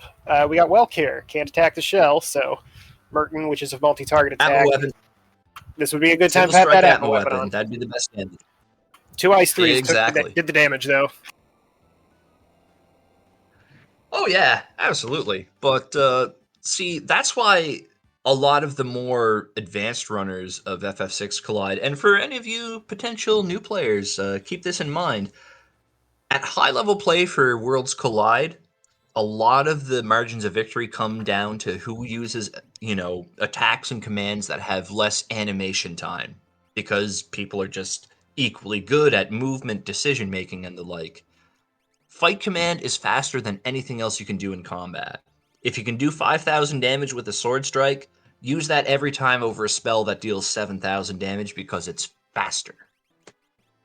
Yeah, especially if you're casting some of the longer animation spells. Like Ice 3 does a really good job, especially against Tiger Face in the final boss, but it does take a little bit longer than, say Fire 3, for example, which just shoots a fireball from the sky at somebody. It's nice and quick. It's over with. Yeah, exactly. Unfortunately, as the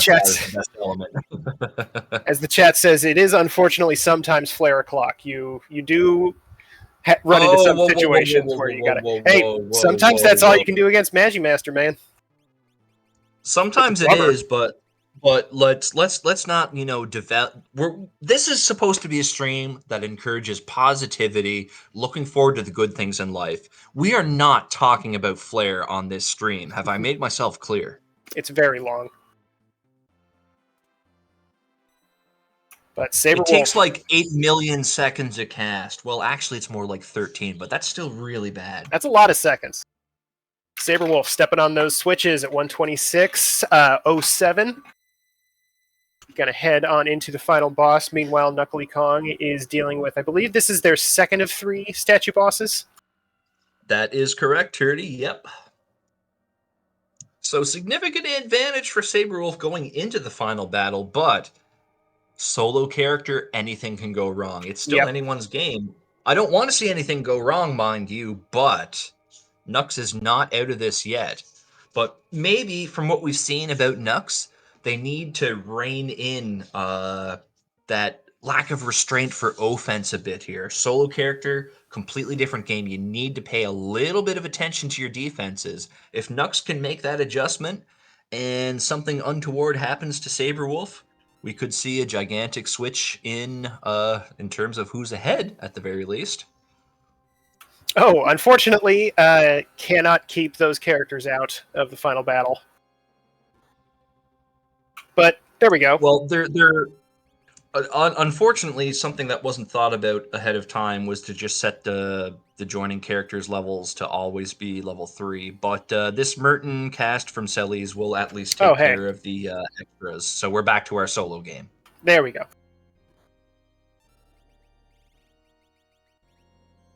And as I mentioned, this first form, the face and the longer arm, are both weak to Merton, whereas the shorter arm is not. But Sellies' elevated level has the Merton spell almost hitting max damage without hitting the weakness. So Sabrewolf wisely going to switch over to Fire 2. Level 2 spell hitting 6,000 damage. That's how higher level has gotten here. That's pretty incredible. So the reason that Sabrewolf is doing this is the order that you defeat all of these little parts matters as we're going to climb up the tower. In this particular case, the face and long arm, that's one on the monster's right, both have nasty counterattacks when they are taken out last. Neither of which will probably, neither of them will probably be much to... they'll put a dent in Celeste, but I don't think they'll take her out entirely. But still opting with to... that gigantic HP pool, she would be fine. Quake does about 2,000. Yeah, Quake wouldn't take her out. I would be more concerned about because the long arm, if it really hates you, could potentially do 3 of them in a row when it's defeated. Yeah. It's the last target. But also popping on life 3, pretty good call early on. You don't want anything nasty to happen to you, and then have to redo this whole fight. I think once Sabrewolf gets to tier 2 here, which it looks like he's on his way, priority 1 is getting rid of Tigerface, right? Because you do not want to take that zombie attack. I don't know if Sabrewolf put a ribbon on Celeste before starting this fight. I think Sabrewolf had the heads-up play to do so, but I was not checking the setup. But even so, even if has the ribbon on or even an amulet to just prevent zombie status, the Tigerface can still inflict freeze status, which is obviously very bad. Mm-hmm. So it's still priority number 1 because there's no way to defend against the freeze status. Muting the part that only casts spells effectively takes it out. It's not a true instant kill, but it can't do anything at this point. That's what's important. Yeah, you still have to hit it a few times afterwards. This Odin summon isn't perfectly accurate, but in this case, it did hit the one part of tier 2 that is vulnerable to instant death. So really, it's 1-on-2 and not 1-on-4 at this point. One of the parts only uses physical attacks, which, as we can see, aren't too threatening with our decent set of endgame gear, and using Ice 3, the correct call, it'll hit quad 9s every time on that dangerous tiger part. 4 casts should take it down, and then Sabrewolf will be moving on to the next form. There's that North Cross we did not want to see. Ellie's, don't get iced up, and she didn't. Yeah, thankfully her levels are pretty high, so she has a much better chance than your average Worlds Collide runner, who typically, I think, when you're coming into the final battle, you want to be between, I want to say 35 at the lowest and 40-ish. You can get away with some stuff at the lower 30s, but it's much harder, especially if you start running into freeze, since if you're the lower level the game can be won without gaining experience at all, but in a race situation, you don't want to do that. Not in a race. No, it's but, a little bit too much swag it out. Sabre switching over to the Merton spell now because you can hit both parts, and just look at the damage, like 7,000 without hitting a weakness. So effectively breaking the damage cap on turn efficiency. Has a few elixirs in stock to replenish, probably more so MP than HP, at least early on here in the final battle, and that'll keep the Merton train going. Yeah, 730 MP in the pool is quite a bit, but if she's the only one doing damage, that will get drained pretty quickly. Yeah, and Sabrewolf just tried out that shock command there for a lark, but as we alluded to, shock is great early on, but endgame it falls off a cliff. Even this level 60 Sellies couldn't break 3,000 damage with shock, so back to Merton it is. 10 hits is the attack that the physical part does when it's defeated. It's basically countered by having decent armor. Sellies is going to eat these 10 hits, but if they're all doing 100 damage to a character with over 5,000, it's fine. Yeah, you don't really have to worry about that too much. And I Shock don't know obviously better against a single target because Shock doesn't have that split damage property that Merton does. So against a single target, it can hit quite a bit harder. I still think, well, in this situation, you wouldn't go for it because you're not at full HP. But if Selly's was at full HP, that Atma weapon, I think, would be hitting over 8,000 right now at level 60. I think with the hero ring at level 60, you're probably hitting damage cap with that Atma weapon, which would, again, be a really nice thing to have here at the end. Since the part in the back there, which you want to take out first, absorbs, I believe, every element. So can't use Merton on this one. There we go. Thank you for the HP. So you get a little fist bump from Sabrewolf there. Yeah, always nice whenever Tier 3 opens with Merton, because fire absorption is something you're probably going to want to have on. It can open with Windy Wind, though, which would take Selly's down to critical, and that's bad. Yes, don't want to see that. Sabrewolf's going to opt to try out Meteor here, and believe it or not, yes, the weak endgame quote-unquote spell Meteor is actually stronger than Shock. Yeah, it's just not something you would really think about because Meteor's base power is quite low, but it does ignore defense. So with level scaling factored in, Meteor does become a mini Ultima much later on in the game. So Sabrewolf, good heads-up play there, using Life 3 on Celeste again, who got that dispelled in the last fight. Thankfully, he dodged that whirlwind as well.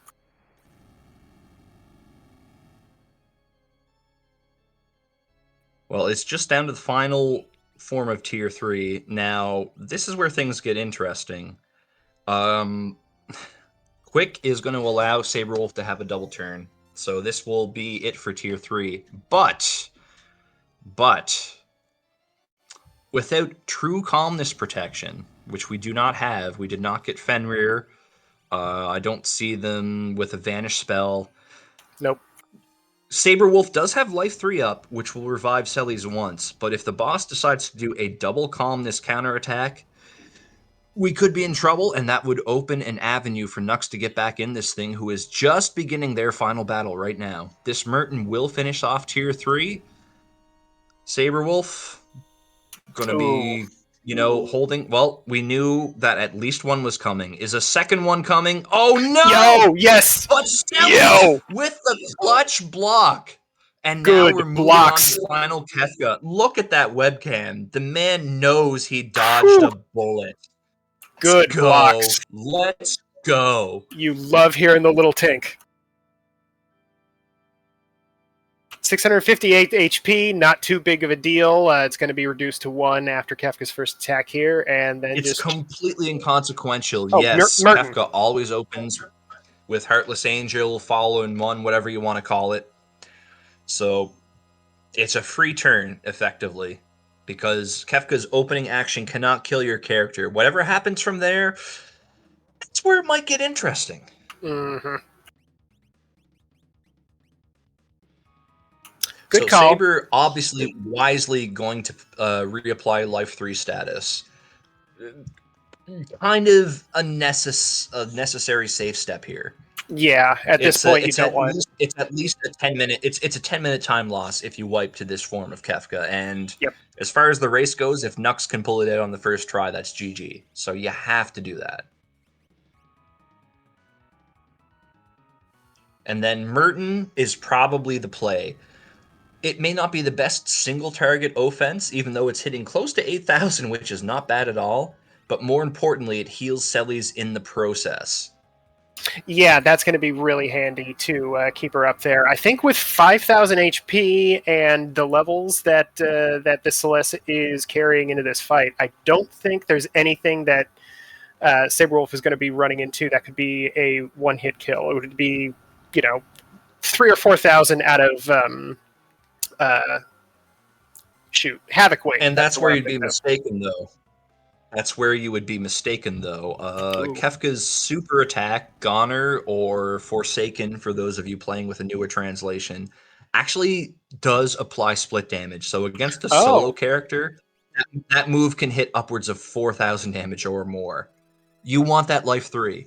A hyperdrive counter ignores defense. That's death if you trigger the counter. So Sabre is very much in danger, but Kefka's worst attacks are still tied to counters. And as you can see, Sabrewolf using the quick spell here to quickly break 2 shields. That's going to be 20,000 damage. Hopefully this is enough to kill Kefka. Otherwise, we're going to be getting into the true scary stuff. So here's that Goner. Using quick there was very smart. This Goner will hit much harder than you've ever seen in any other Worlds Collide race because there's only one character. Over 2,000 is a lot less than I was expecting, but I guess it goes to show the quality of the equipment that they picked up. Even without Minerva, they must still have some pretty solid magic defense. Yeah, that's sort of the saving grace of 8,000. This is GG. That's it. Kefka is defeated, and Sabrewolf is going to be the winner of this race. But GG's to Sabrewolf. Absolutely, but remember, this is not a legitimate race. Well, it's a legitimate race. But, Whoa!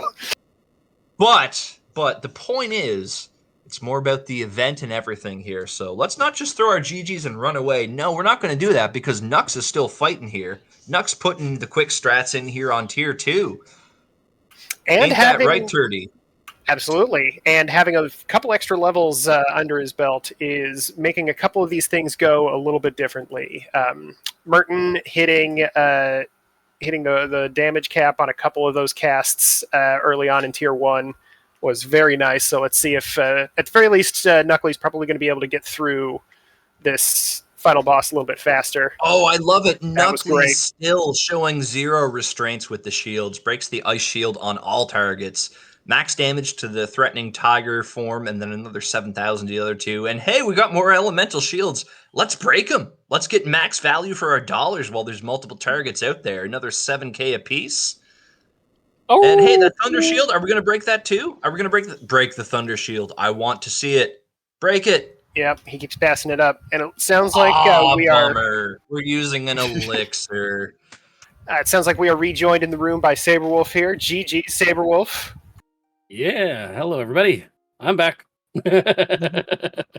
Well, all right, Sabrewolf, thank you for the amazing show that you and Nux put on here.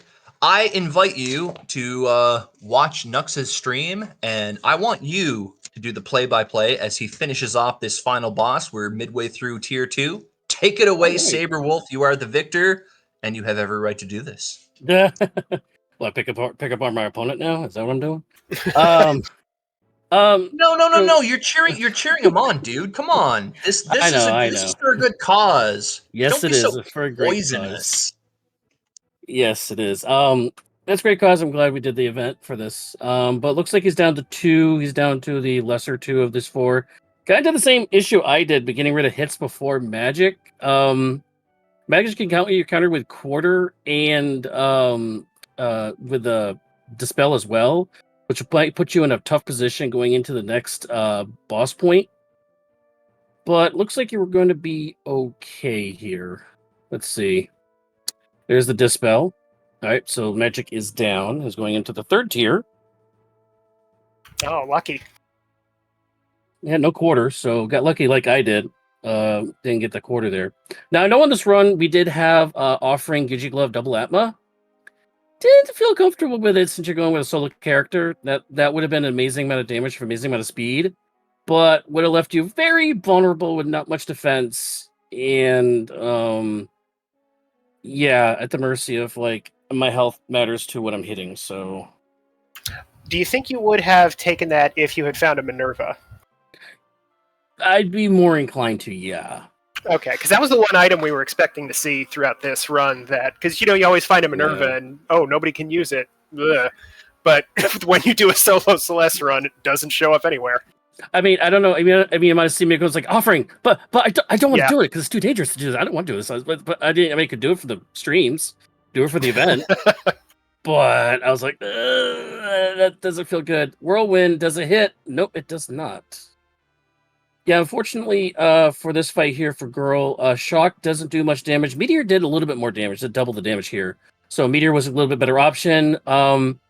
Unfortunately, does get the Doom off onto Celeste here, so hopefully Life 3 is available to Kunckley here. As another Whirlwind comes down. Oh, this is bad RNG damage here. But hopefully Life 3 is going to be available here on the reset. Didn't see them cast it when I joined. Okay, there it is. Oh Good. no, Kunckley at least has that much down. Oh no! Whoa! Immediate Brutal. punch in the face after the re-res. Oh man, and yeah, Kunckley going ahead and taking the forfeit from the race. Perfectly fair. That was awful luck. Like, that was the only thing that could have actually done that. You know, if they used Merton, it would have healed him. If they used Whirlwind, it would have done, like 60 damage if it actually hit. Yeah. That is extraordinarily unfortunate for Kunckley Kong. Yeah, that was horrible RNG combat decisions by the AI there. Literally anything else would have been better. Yeah, Dave Kunckley Kong is back with us. Yeah, that was horrible RNG selection by the AI doing. You got Doom re-res, and then of all the things, it just punched you. I mean, if it did like Merton, it would have healed you probably. I'm assuming because you had a fire shield, right? Yep, and my strat there was I was going to come back quick, Life 3, and then Merton to heal myself again. Perfect move. But yeah, immediate punch after that. That was rude. That was very unfortunate. Did you get tempted by offering Gijigla double Atma if you had it? I actually sold Atma very early in the seed. I only found one. I didn't find Rags. I didn't find Illuminas. I spent probably the first 15 minutes going around to all the different shops trying to find either a Ragnarok or an Illumina. Yeah, same. But Enhancer was the best weapon really I could really find. Yep. I ran Enhancer, Flame Shield. I ended up using Force Shield at the end. And I think the Coronet. I had Coronet and my body armor was Genji armor. Yep, I was moving and doing decent. I think I last locationed the characters as much as possible. Oh yeah. I guess I can give you guys a little bit of insight on this one. You followed basically identical pathways through this, and you were like 15 seconds away from each other for almost the entire race. Like, one of you would be a little bit ahead, and then the other one would be a little bit ahead, and then like Kunckley cracked a shield on a boss that took Sabre Wolf 3 turns, so he then moved 10 seconds ahead. It was a bunch of stuff like that. And then Sabre Wolf ran into the Doomgaze spot randomly out of nowhere, and it dropped an Esper, and that was, you guys maintained that that closeness. I think Kunckley Kong did make a couple pretty aggressive moves after that to close that gap, but it was pretty amazing that essentially the whole thing almost came down to you running into those tentacles in the sky. Yeah, so randomly when I went back to Rule to Ruin, I was on my way to do Magi Tower, since we're pretty much side by side there, and I randomly got the Search the Skies check for tentacles. Nice. Which gave me the Esper I needed. So what was the extra one you did then for the Esper? Kefka at Narsh. Kunckley actually went through Kefka. it, which there was a lot of experience points in there. I think Kunckley did find the experience egg in Zen before you did, but only by about 2 or 3 checks. So the gap was huge in the beginning and allowed him to catch up with you after doing a lot more looting, but then didn't. By the end of it, he had fought a bunch more fights and had a few more levels. Yeah, I peed Kefka Narsh, but didn't do it. Pardon me for the interruption, gentle people. Oh, sorry. I would just like to quickly ask the organizer how much time we have left in our slot. Oh yeah, true. Novo? Yeah. Sorry. Let's see. You guys have just about 15 minutes. We're probably going to want to get out a little bit early just to make sure that Alola gets all set up. So I'd say about 10 minutes. Okay. So Lola Hey, coming back thank you on. very Woo. much. Sorry for that, everyone. I just didn't want you to get too carried away with discussing the fineries of the seed there. Remember that this is a marathon, and for a fantastic cause. We've got money to raise, and we might have to move on. So let's make sure we keep within that 10-minute time limit. Go ahead, boys. Yeah, smart question. So the main reason I did Kefka and Arsh is because I know it's a little bit longer than walking all the way out, but I was searching for Illuminas and Espers. So I figured there was a good chance that it would yield what I needed. And unfortunately, I was not able to find an Illumina. I took on Toilet Atma and both dragons in the tower, just hoping for an Illumina, and got nothing. A lot of shields in this seed, though. That definitely helped get through some fights. Oh, Nux, I gotta say, I was talking about it throughout the whole race. I love just how you were just your first response to any boss you didn't like was to break a shield over its face. I love that kind of aggression. Yeah. Thank you for showing us that. And I knew going into it, I wanted something that would absorb fire. And then when I found the flame shield early, I was like, okay, it doesn't matter what other shields I get because they're not going on.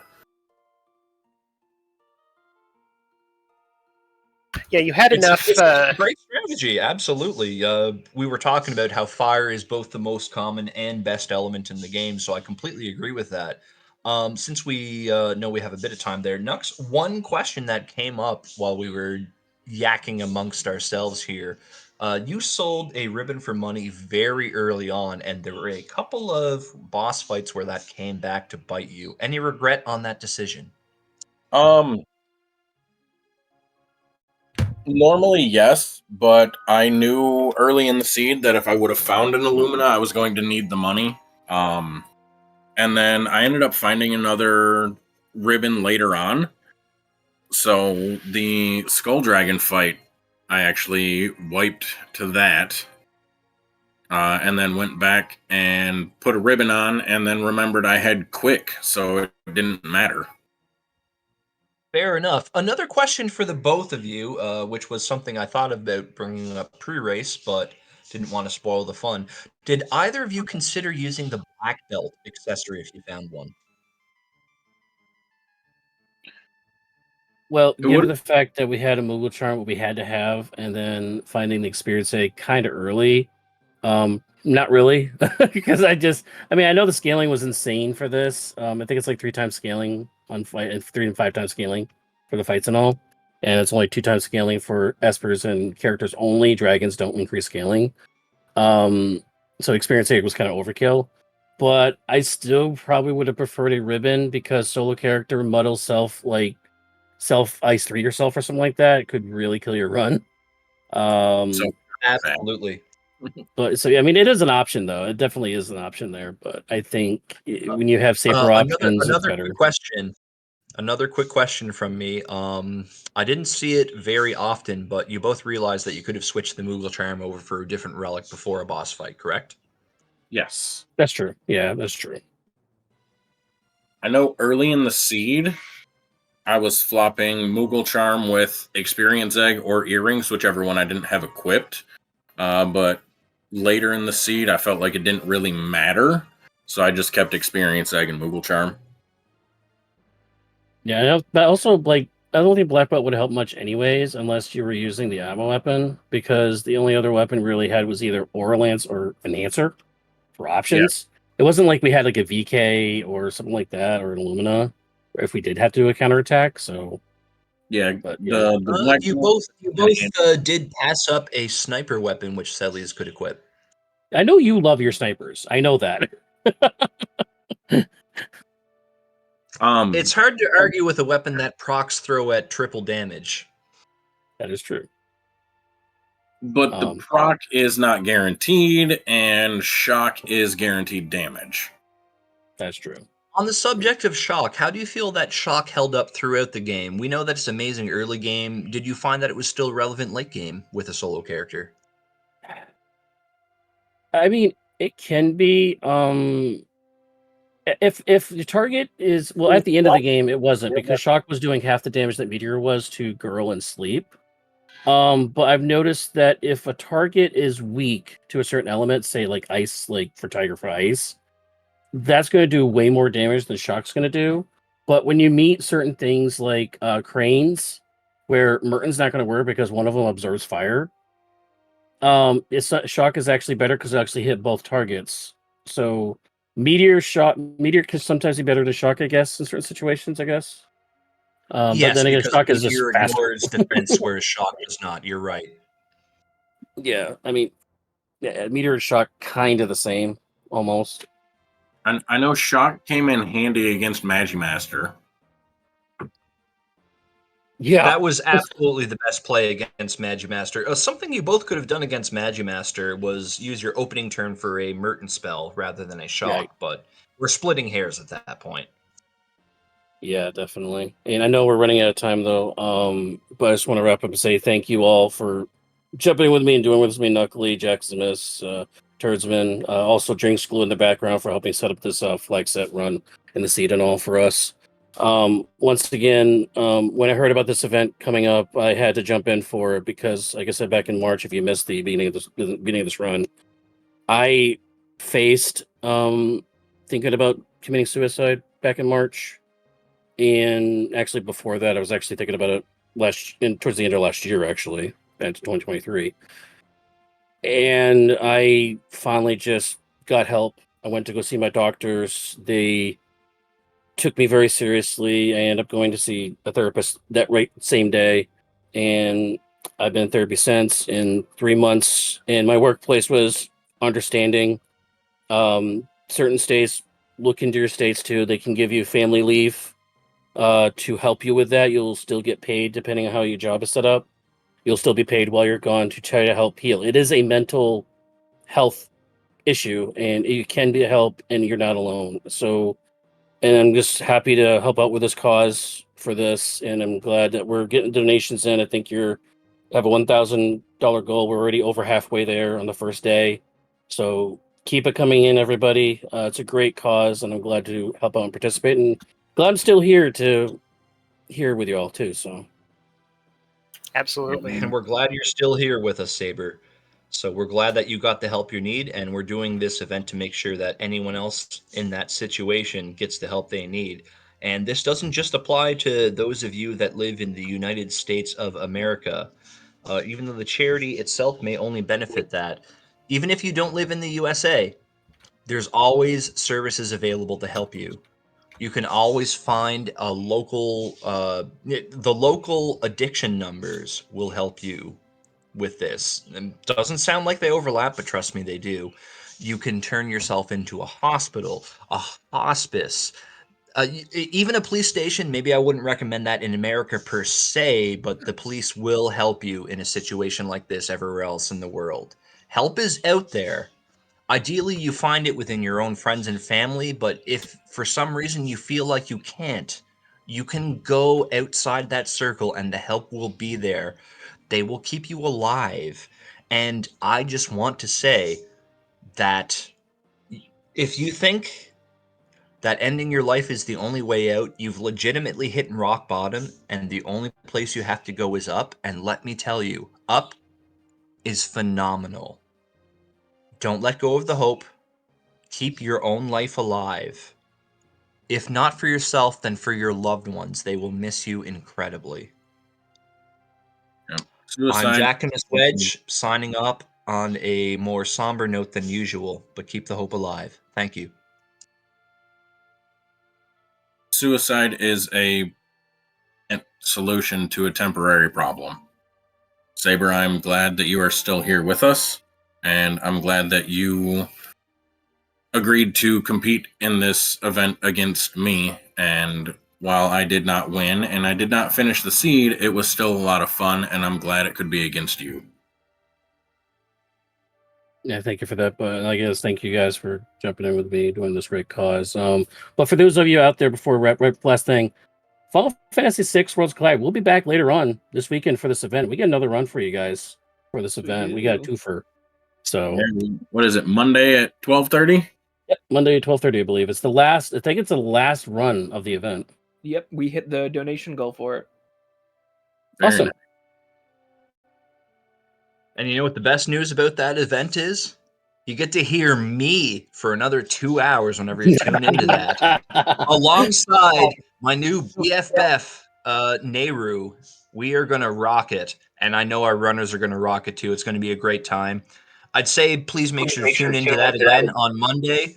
But more importantly, don't even close this Twitch window. If you're going to sleep, leave it open. Spread the word. The message is important. Get everyone to pay attention to this event and donate everything they can. It's for... I hate charity, but I love this cause. I can say at that. So just keep it going. Keep it coming. Keep the fun coming. Keep life alive. Keep the hope alive. I believe in all of you all. You're all amazing humans. Never give up.